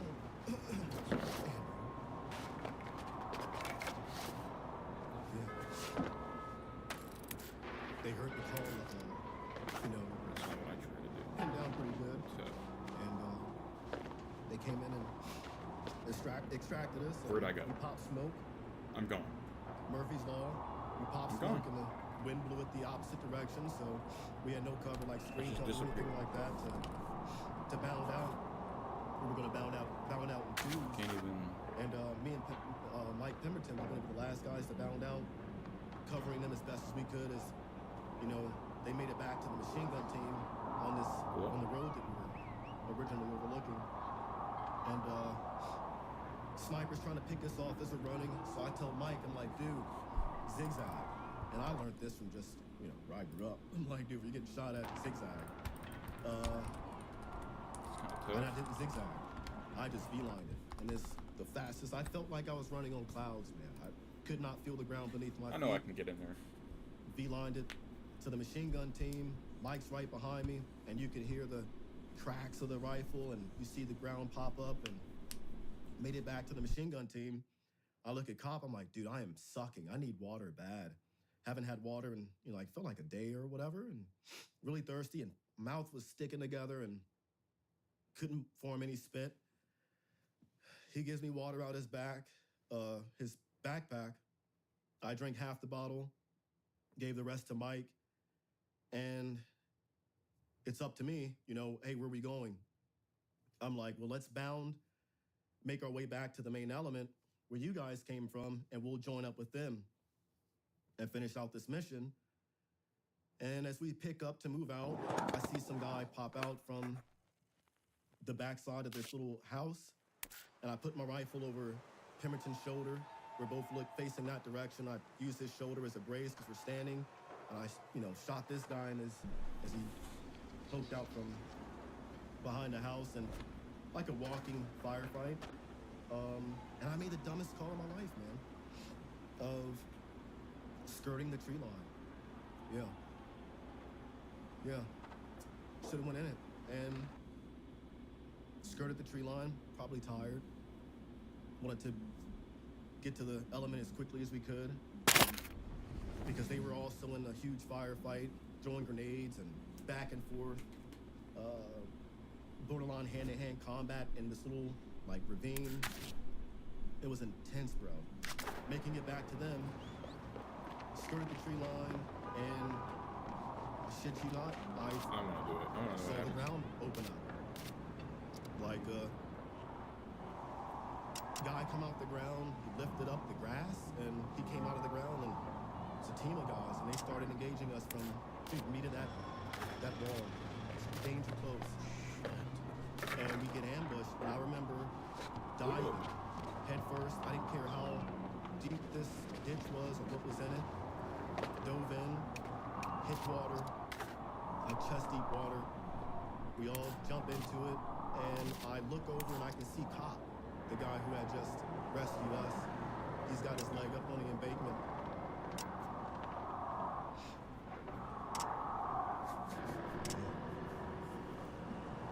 Laying down that cover fire. And I can see the dude's heads in the ground, and I start shooting, and what I could hit, I know I hit one, and got back down, and as I get into cover from I have the enough embankment space. portion, Get me I'm in like there. this high in water, chest high, Uh-oh, neck there it high was. at this point, and I hear this loud sound like an M4. An M4 was right by my ear, and I'm like, I go to look over, like, dude, back away a little bit. And there's no one right there. But then I see the Meaner. embankment behind me, the mud, like, blowing up, and I'm like, holy shit, that's gunfire. So I move off to the side a little bit, Almost. and that's when I'm going back up to engage, and I hear I'm in there. this weird slap, Come on, man. and I heard cops scream. I'm in there. And I look, and I see like a water hose, I don't know what's happening in done there. raining, pumping red water, like squirting into the field. Like, what is that? And I see him fall. He's screaming, cussing, and screaming. Did I see a T-pose? His femoral artery was hit, I think that's a T-pose. snapped up into his body, and No, I'm just he took 2 jumping rounds to anyway. it. And I remember the ravine, the water we were in, like turning different colors, dark brown, and it tasted like pennies. And look at a commander, a lead who's with us, and by this point he's next to me, so I grab him. Get me in And I there. pull him in close to I could talk to him in his ear, screaming, we need to get this like 300 meters down this ravine or down here to this opening. That's where we take our There we go. dog leg and go across this field, and the safe haven, the safe house was gonna be there. So does We that have to go exist or now. not? We're screwed in this little ravine, and this screwed. And as I'm talking to him, I feel a splash of warm water slap my face, Guess I and could then have he put just a got marker. weightless. And I thought, I don't wanna you know lose what I this thought? one. I just thought he just sat down really fast, and he goes down. I wipe the water off my face, and it wasn't water; it was his blood. And I see this right above his body armor, this gaping hamburger meat hanging out of his chest. Oh, it does exist. I go back up against the embankment. Pemberton comes over. He just puts his hand inside the wound. Oh, the and shop is I remember right him there. screaming. Yeah. And I went black, bro. It's the only time in combat where I like blacked out for a second. Sir, I'm staring in his eyes and watching his chest open up and Pemberton's hand in it and him screaming, and cop had stopped screaming at this point, and our medic is working on him, badass medic, Melvin. His kit bag is floating in the water, and he's doing like surgery, bro. You know? Put on two therapy, medium stop. He's packing it, trying to, get it to stop.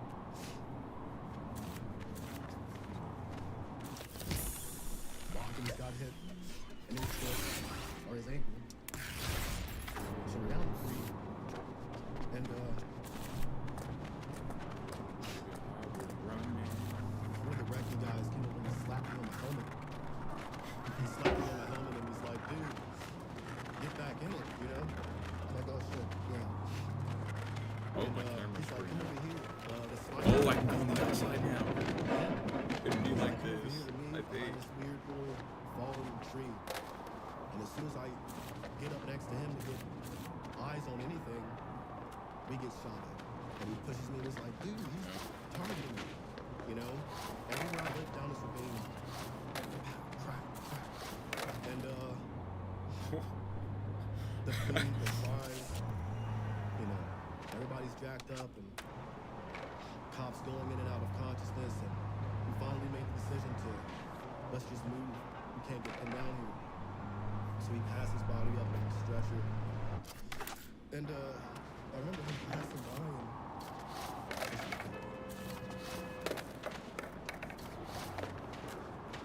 and like, when we would take cover, he'd shout, like, you need to hold your breath, Yeah, go underwater to save the man. Yeah, he, was out of it, lost a lot of blood, and we get to the end of the ravine, and I don't exist I anymore. remember popping out the other side and going into the safe house, and dude, it felt like World War III opened up, and I go down. Pemberton looks back at me. He's like, thought I was hit. He comes and grabs me and starts pulling me. I'm looking up at him like, dude, what are you doing? He's like, I said, we're getting shot at. He's like, no, those are our guys. We had support by fire, machine guns up on top, and I was just so, Just out of it a little bit. just do it. And we get into the safe haven, the little There we go. house we had taken over. And the first sergeant was in there, and he's like, hey, you guys get up on top. And we were the first ones to get up on top to provide cover as, cop and everybody else was coming out. And we were just told to engage everything I bet. that was a threat. And I remember looking out and dudes were getting dropped off in like vans with the sliding doors taken off and mopeds and bikes with like 3 guys on them and RPGs and ammo and machine guns piling out to the city Well, yeah, the initial point. pretty far away and couldn't engage them too far away and tried some shots too far away and Get me into just picked off box. everything else that I could pick off. These men. Bugs. Yeah. And we called for reinforcements, the Marines to come in, and they couldn't do it. They had to have more people, like I said, a brigade, and we were told that the best they could do was park their vehicles like a mile away, and we had to run to them. That was like not really an option at the moment. We were going to stay and In there fight. anyway, huh? So we had the Of course. guys who, from my platoon, put speedballs together, ready to go, ammo and stuff like that. They were going to fly the Would they put a window helicopters there? I in guess low, they probably drop added off this the just later. speedballs, and we were going to get it out and fight all night. Watch the medevac come in and provided cover for them. It's an old school like medevac with the big cross on the side. Got a fun of it. And Another one. watching the guys carry out the wounded and covering them There's a dude up there. and stayed to fight. Had 210 bullets and had 6 when it was over left. Did a lot of shooting Imagine and them flying out the floor. yeah, we had to. That was the initial call was to remain overnight. Luckily, that wasn't the case. And as we were running low on ammo, I'll never forget the call. My first sergeant was like, "You got a bayonet, you have a knife. Get ready. Where are you We're going? going hand to hand." Look at that these guys are gonna animation. run this compound, so Holy in my mind, lag. I'm like, you know what? I'm going to smoke a guy, get his AK, and fight with that. And if we go hand to hand, hey, Hodge is pretty small. We're good. So luckily that did not happen. We did make the decision to run out. Everybody was like timid, not timid. It was a rough day. Hour 8, 9 at this point. We have to run out wide open field, a mile, Ooh. to get to the Marines. Finally made it, and I volunteered. It was like, I wanted to kill myself so much that day. It was like after, like I saw What is wrong third with guy you? said, debated standing up, see it in my head taken off. It's tired of it. Yeah. So I was like, I'll volunteer. And I'm not crying too much. You're all good. I've never heard anything like this. I'm sucking. But so yeah, I volunteered to lead us out. I had like 6 bullets left, and I told Pemberton, I was like, "You take up the rear for the assault team, make sure we're good, and I'll get the front. We're just gonna book it. I don't have time to shoot, So we just start running. When they open up the big 3 doors, the gates. I have a picture of it, before we ran out. I just booked it. See the Marines on top of the hill, and Brother, I wish I could explain it to you. they didn't have enough vehicles for us or whatever, so yeah. We had to fit like 30 guys in 4 Humvees and on Humvees and piled in, and I had a big 500-pound Marine 50 cal gunner laying on my chest, and I'm laying across Pemberton's lap, and Oh boy. another soldier's Free lap. fall. He's being Oh, stored, this is what he's cram-packed trying in to there. do. I see the Some guys vision. were piled on, and we drive out. I asked for a cigarette. Wait, they're going The from lady was like, there? Gave me one and Okay. flick it out the hatch. I'm and participating. it landed back in my. I always say that was like the worst part of that whole mission, was having that cigarette burn my back and lying. This other guy, an assaulter, pouring his canteen out on me, dousing me. I'm like, dude, it's just a cigarette. But we get back and we got the target we were going after, captured him, and I remember doing the quick AAR when we got back, and I'm sitting What's next to a floating in prisoner the reflection? before we fly him out to we have to fly him out to. I'm sitting next to a prisoner and I'm leaning up against my rucksack and I'm dozing off, and I do doze off, and I heard clear as day, man, a bullet snap past my head. I wake up, I'm looking around, I'm wondering, why is no one else freaking out? You know, everyone's just pretty calm and chill, waiting for the helicopters to come in. I'm like, damn, that was not even a gunshot. I'm still hearing bullets snap, you know? And I knew I was.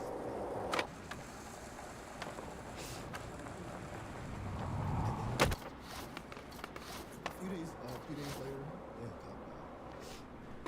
the first hospital he went to, so they had to take him to another hospital.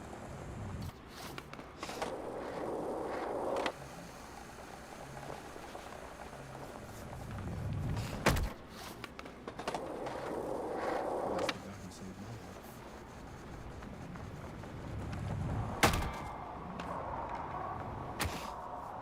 I've never heard of it.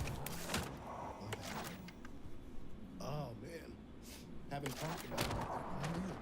But yeah, think about it every day. Every day. Every day. You want to take a break? Let's take a break. How many guys out there are worried about brain health? You know, all we hear about is fitness. Everybody's getting ready for bikini season because spring's right around the corner. I'm personally more concerned about my brain. To look around and see all of these brain diseases that are getting out of control. I take everything I can to improve the health of my brain. And I'm going to tell you about my 5 favorite supplements from Laird Superfoods to help your brain health. All right, the first thing I do every morning is I have Laird Superfood Creamer. It's got adaptogens and functional mushrooms, which are great for brain health. Put this in my tea. It tastes amazing.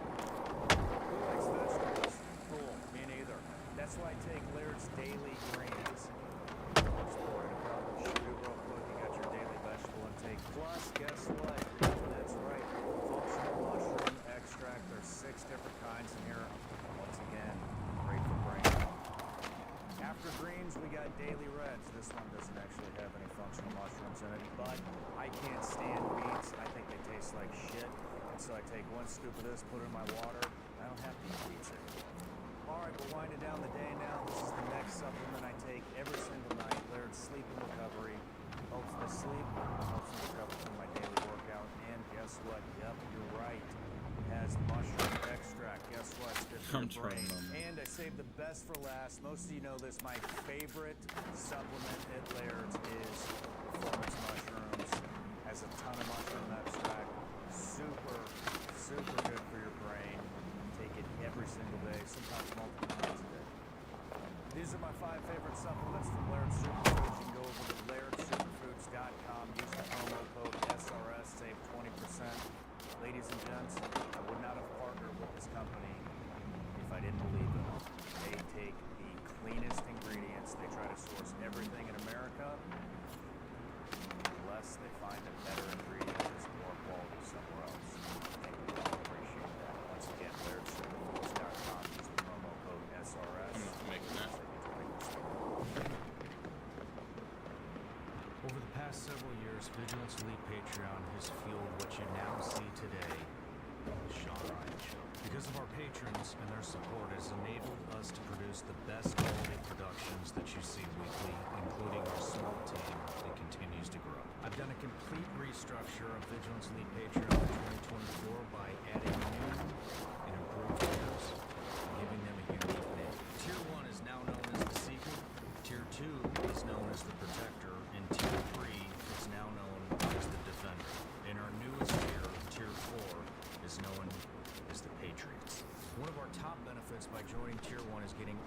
access to all of the Sean Ryan shows.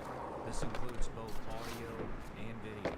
Our Tier 2 option houses the old school tactical training library that is still used today, along with our newest benefit, a behind-the-scenes take of the Sean Ryan Show. I also include my file notes that give you a rundown of what me and my guests will discuss during the next episode. Tier 3 is the next option that allows you to have an end-of-the-month Zoom call with me, 24-hour early access merch drops, and the chance to be featured in the Sean Ryan Show by asking a question to me as the guest. The last tier is for those that are committed to the cause and expect nothing in return, although you will get access to all tiers 1, 2, and 3. No matter how big or small your contribution has been on Vigilance Elite Patreon, it has made a huge impact on the success of the Sean Ryan Show. You see, without you, there will be no show. There will be no team to support me. And the thousands and thousands, possibly millions of lives that we've been able to have positive impacts on would have never happened. And for that, I would like to personally thank you. You can join me today for as little as $5 a month by visiting Vigilance Elite Patreon.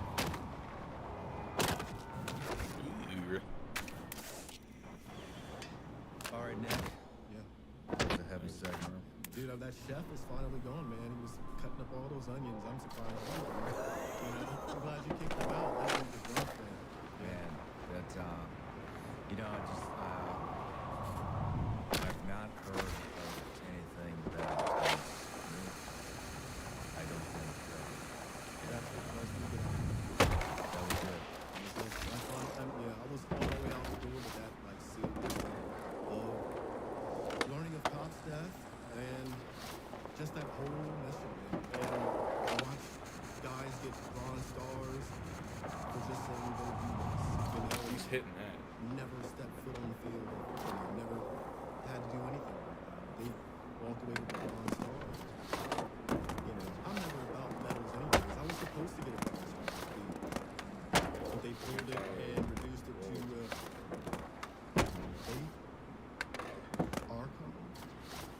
joint commodation medal or Army commodation medal. He's just pushing. Reduced it to that.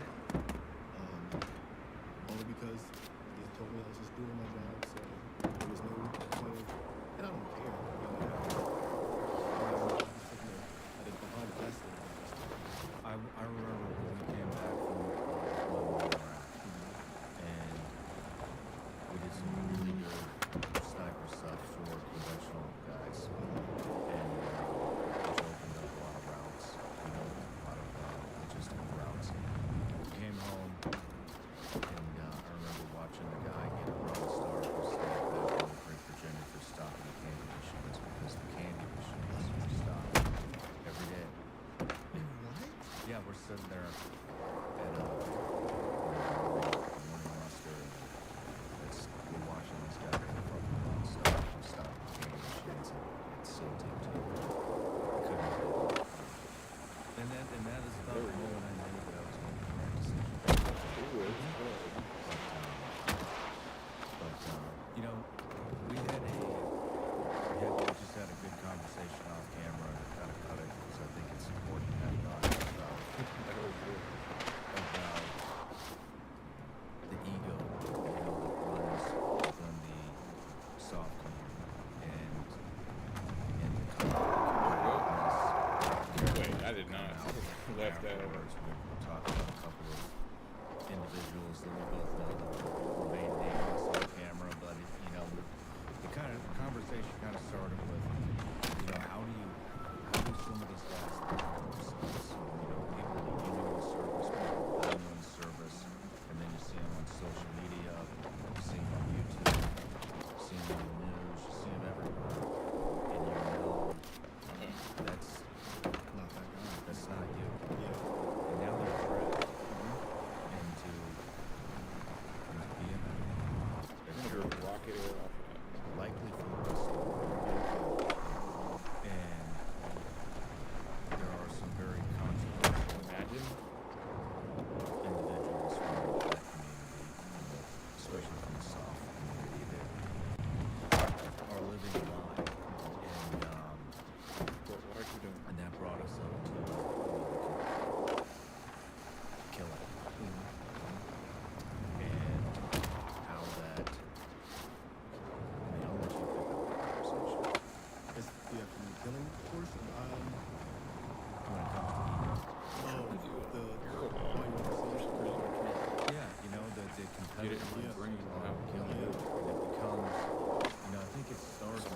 flaw? What am I doing? You're killing for the country, you're killing for your team, and then it gets competitive.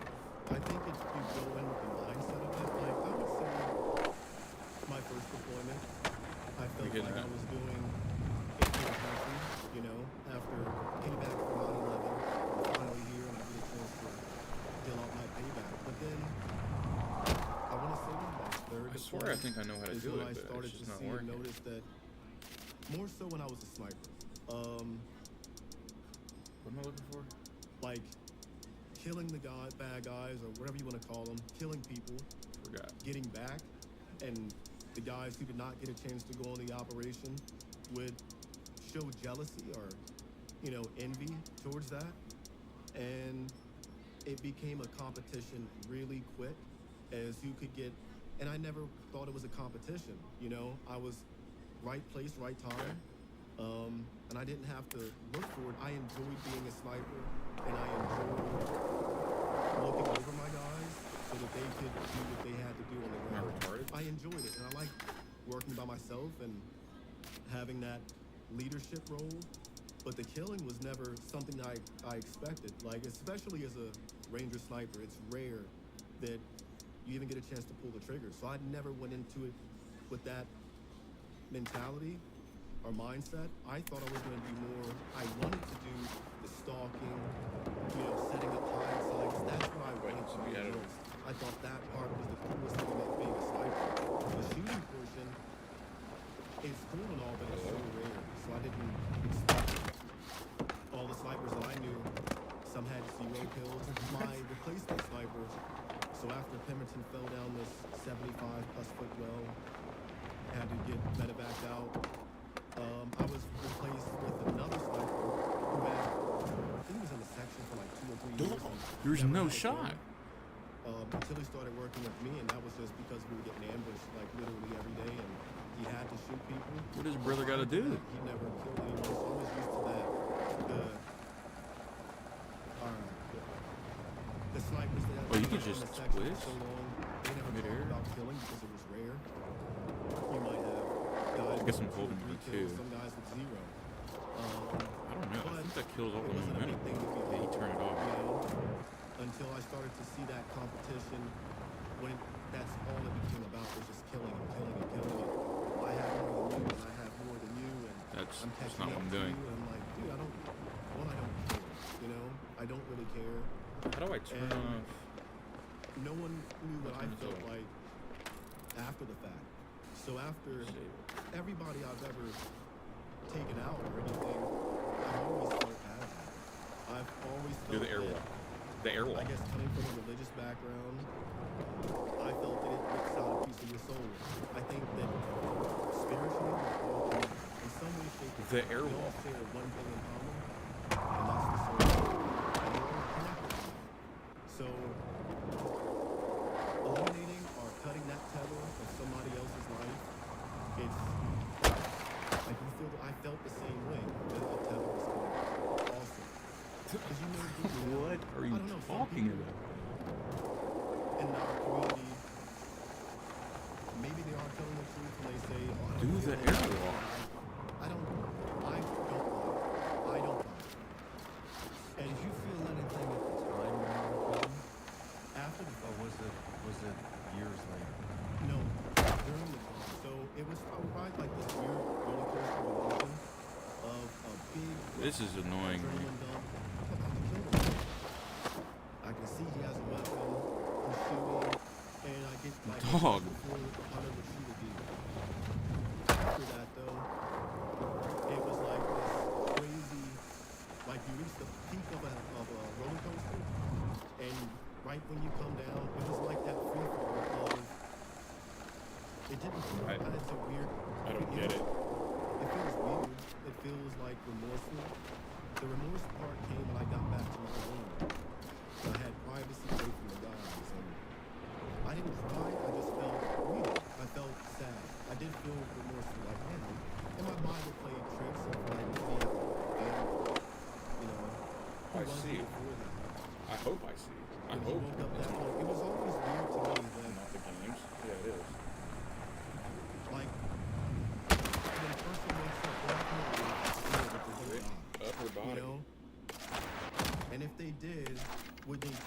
life leading up to that point, if there was no getting around the fact that you're going to die in 2 hours, what would you have changed? Sliding on your And face. that part down is what concrete. I played with in my mind. Like, did they carry on about their day? Did they have a good day? Did they? I don't know. You know, it was weird in that aspect. Where, like,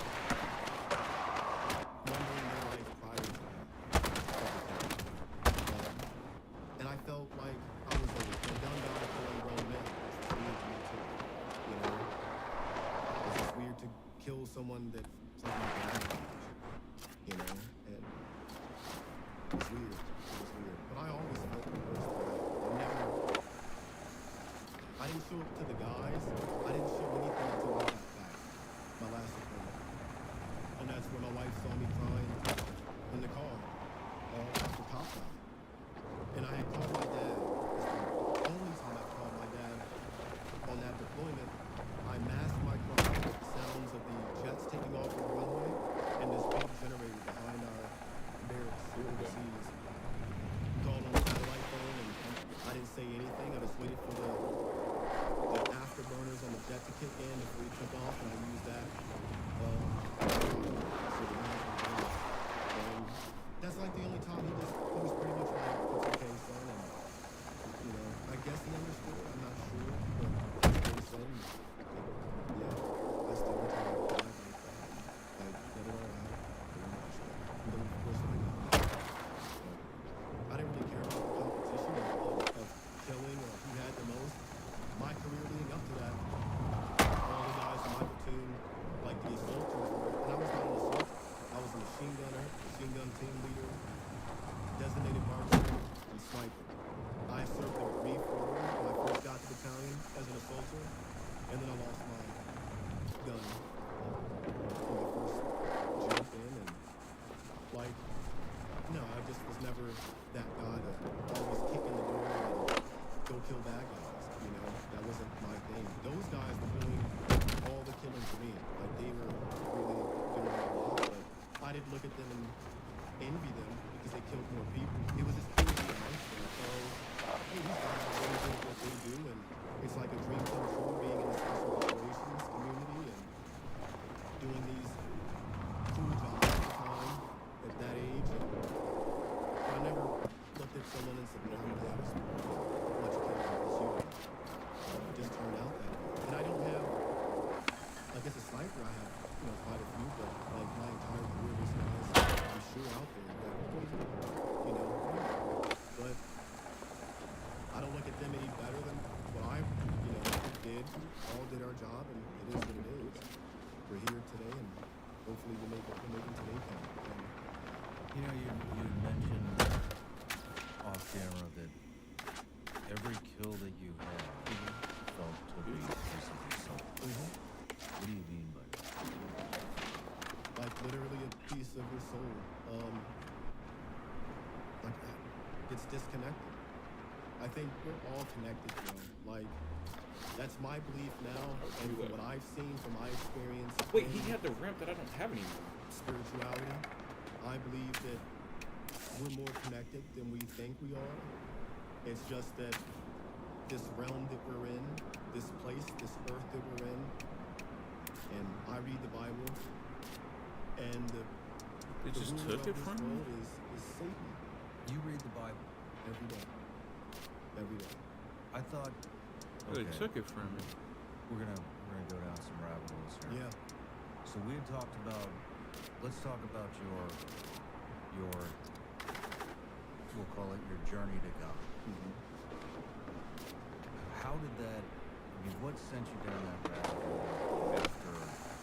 What were you searching? I guess I mean, mean, you had someone else in there telling you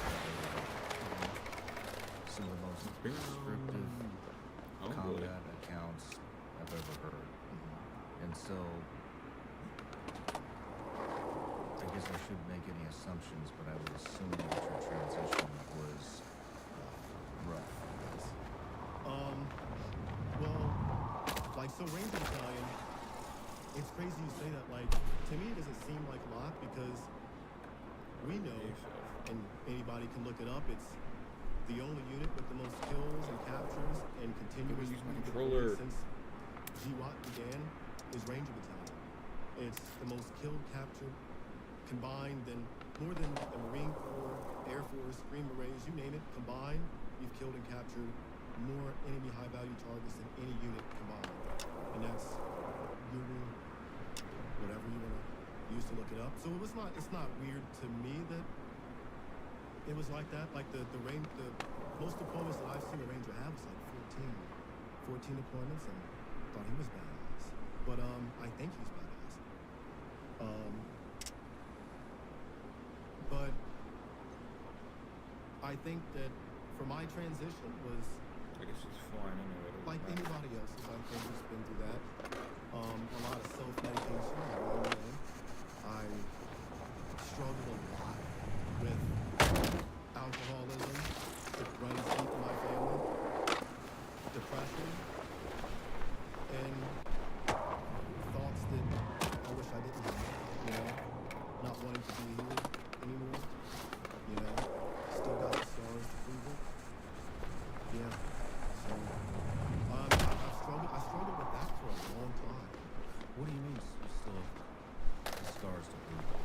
Internal, Or external? external, What did happen? what's that? Is this a suicide attempt? Not that one per se, just hurt. Just wanted to see blood. Just wanted to see blood. What happened? Just decided to take a razor blade. Start carving. Yeah. So, In front of. my wife, she saw it. She saw. Holy shit. Did that and had a bottom attack one day and decided to do my life was crumbling down when I came out. Had no idea what I was going to do. Contracting, got out. You know Wasn't what? for me. I was Might still as getting well. away from home, you know? Something's on. So I bought a home, and I Off just the felt grind? empty. I felt just useless, empty. I couldn't apply The grind? all the stuff Into that the- I learned and was, you know, good into at. the- Like I was terrible at school, wasn't a good kid, try to be a good husband, but I just felt Into the- like empty. So decided to bought my jackets and a Glock pistol to go outside in the backyard and stare at the stars and have a conversation with my inner self. And yeah, scary times, scary times, scary times. What did that conversation entail? With myself, why am I here? Basically, why am I here? And is there any importance as to why I'm here? Why am I here and why are my guys not? And the message I got out of that was, if I do There we this, go. everything that they did would have been in vain. I'm not living it. And that's what kind of, I guess, pulled me out of that at that moment. But I dealt a lot with I might add another one. depression, anger, resentment, a lot of that, and just nowhere to fit in, you know, nowhere to fit in. So I would self-medicate daily until I couldn't remember, and I felt like I didn't exist anymore. I would just drink until I was in, I call it my dark space, where nothing exists anymore, no feeling, no emotion, just darkness. And I like being there for a while. A while. You like her. Yeah. You like her. You didn't know how to be in That's deeper. I didn't know how to be anywhere else. Yeah. I didn't know how to be anywhere else. I didn't know how to process the outside world as far as struggle. Like overseas, when you get mad and you're faced with a situation, it Get was off the easy. board. And being overseas, You're everything trying to was throw fucking down. dry. You just stay alive. That's it. You don't have to worry about your light bill. You don't have to worry about the water bill. I had no job after I got out of contracting. Everything seemed like it was, you know, falling apart. Just got a new house in Texas and I had nothing. You know, I was empty. I was losing everything. And decided one day to lock myself in a room and I just started They to gotta write fix this. my It can't whole- be my controller. and I 'Cause my called LB it works, King Reaper at just first. not on this game. Because the Reaper just did not. And originally, I don't know if I've ever really told this story because I don't care, but the original Reaper term came from that deployment, and I called after an assaulter WR because I don't like this guy anymore. Well, whatever. No judgment. That's his path. But he gave me that title, the Angel of Death. And I was like, our Pemberton was like, oh, like the Reaper, Blue Oyster Cult. I had no idea who Blue Oyster Cult was or anything. And he's an older guy, Pemberton, so he introduced me to it. The Baby Don't Fear the Reaper. And that stuck. I always called us Team Reaper. I don't like, we're a team, you know? Me and him were a team. He was just as good as I was. I was just on a semi-automatic, I guess, and I was the sniper team leader. But my original, when we got back, we had a deployment video. And on that deployment video, Team Reaper, Blue Oyster Cult playing in the background, and that was our thing. The first book I ever wrote was Team Reaper. I didn't want to be a Reaper. That came along the lines when I got into the big book publishing company, and they did not want it to be a team. They wanted it to be about me, regardless if it was Nicholas the Reaper in battalion or not. I wanted my guy to be a part of it. That's why I incorporated Pemberton in everything. And I still keep in contact with him. And he's always been my loyal, my guy, you know? So the first book I ever wrote was terrible. I wrote it completely wasted, sitting in my computer room, trapped myself in there, and just wrote. Team Reaper, unedited. That was the first original book. So it's always Team Reaper from the beginning. I just didn't want to single out as the Reaper, regardless of what some other title some gave me. It went along with that. But the first book I ever wrote was not even about me. I just wanted to talk about the things that me and my team did, and that's why I got out of it. After the first book,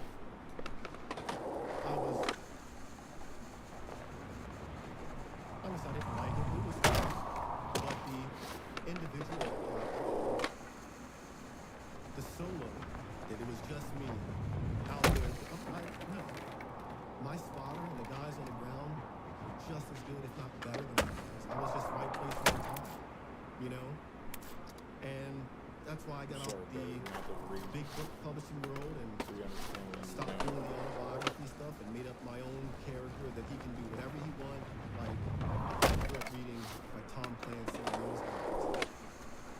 And that's what I wanted to do. I wanted to build a character that is not real, not me, but is what I would envision a spec op guy to be and what he would be like when he's out. The life that he's trying to. So I started going along. That's why I write what I write now. It's to take me out of it. Now let me just show you. Like, I've been writing since I was a little kid. My mom has one of my original books that I wrote in elementary. No kidding. Yeah. It was a Goosebumps style book. I called it Gooselumps. And me and my friend Andre made it. A short book, scary book, supposed to be, but I've always loved telling stories and writing. So that's been something I've guessed before the sniper. That's what I've liked doing. And I continue to do it. I'm not the best at it, but I've gotten really good at it. And because like the feedback that I get from it, I like the feedback, and I like not being the main focus character. I think it can be not good for your health. It can be dangerous, and you can start to believe whatever thing that you're building up, the character that you've made on yourself, and the praise that you get for being this one guy, it can kind of not be good. And I don't want to be singled out.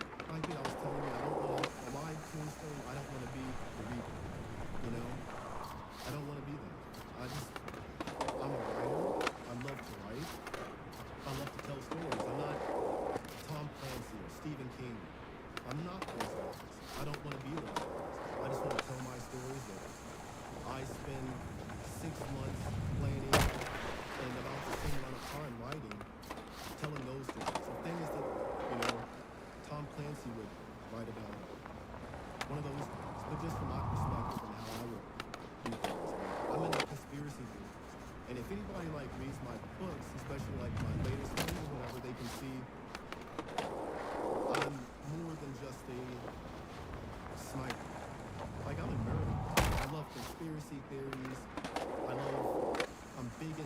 go. space, Let's go. That's it. aliens, things of that nature. You know, everything is not about war. I'm trying to leave that away from me as much as possible because I know where that leads to. So to stay away from it is by writing fictional stories that I would read as a kid. How many books have you There. Hit it. Close to 20. I have 5 major published. Yeah, 5 major published, and I've written. This is gonna be embarrassing. But There we go. it goes back, going through. I wrote. It's like a picture book about survival. I called it basic and intermediate combat survival. Ew. Lame, bro. I wrote Team Reaper and Team Reaper 1 and Team Reaper 2. I've written 3 other people's books. I have a pseudonym I've written books, yeah, other people's almost autobiographies, and I've written on my own fictional books, like 5 more additional books on that end. Did I get that? So the total close to 20. Maybe I'm having close to 20 close to 20 books. So did writing, I mean, That's not. how did you pull yourself out of the downward spiral? Was it writing? Writing was Found that therapeutic? very good. I never used to talk about this ever. I didn't really care, you know? I just really care. I didn't think I was that big of a deal, you know? I just wanted to tell my side of the story. Other people found it to be a big deal or a cool story, and I didn't advertise it. Like, I didn't go the traditional route and pitch my script. I wrote it on my own, self-published it, and sold like 5 copies. I didn't get it, you know? But I got in touch with the Navy SEAL, and he liked the story. He thought it was really neat, and he got me in contact with St. Mark's Press. It was on fire. But I left that major publishing book world because I felt that it's too controlling. You don't have much say-so in the way things are done. And I want to tell the story the way I want to tell it. You know, no filler, nothing. From my perspective, the way I want to do it.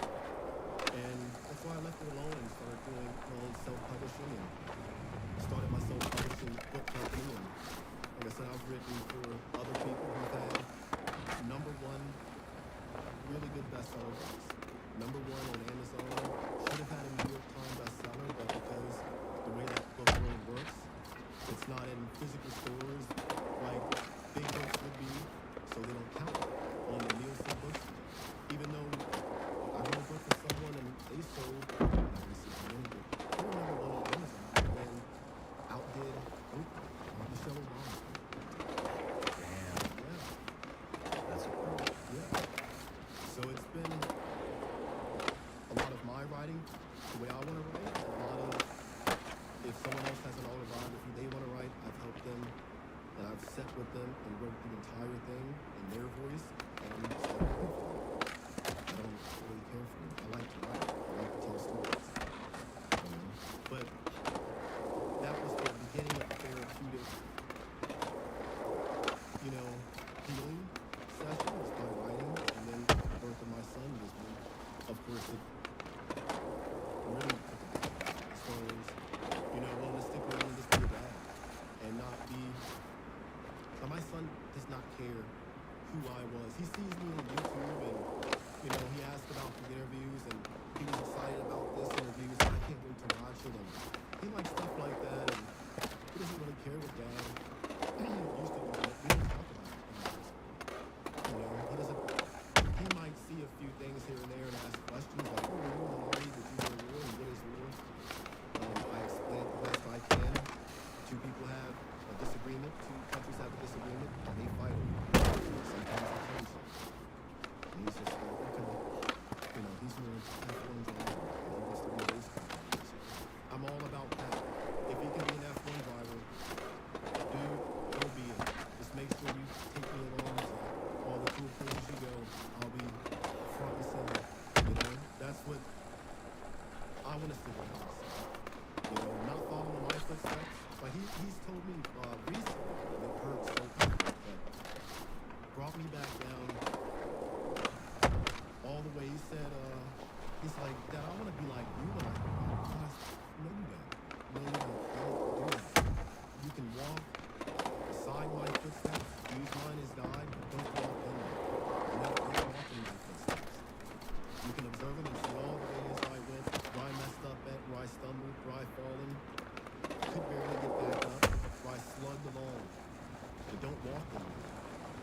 guide them, serve them, do the wrong path. Don't do bad stuff. Huh.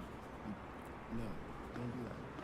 So to stick around and help him to be that Wait. God is like, yeah. And he's, I want to see him explore life It the is way I a- didn't get a chance to. You know?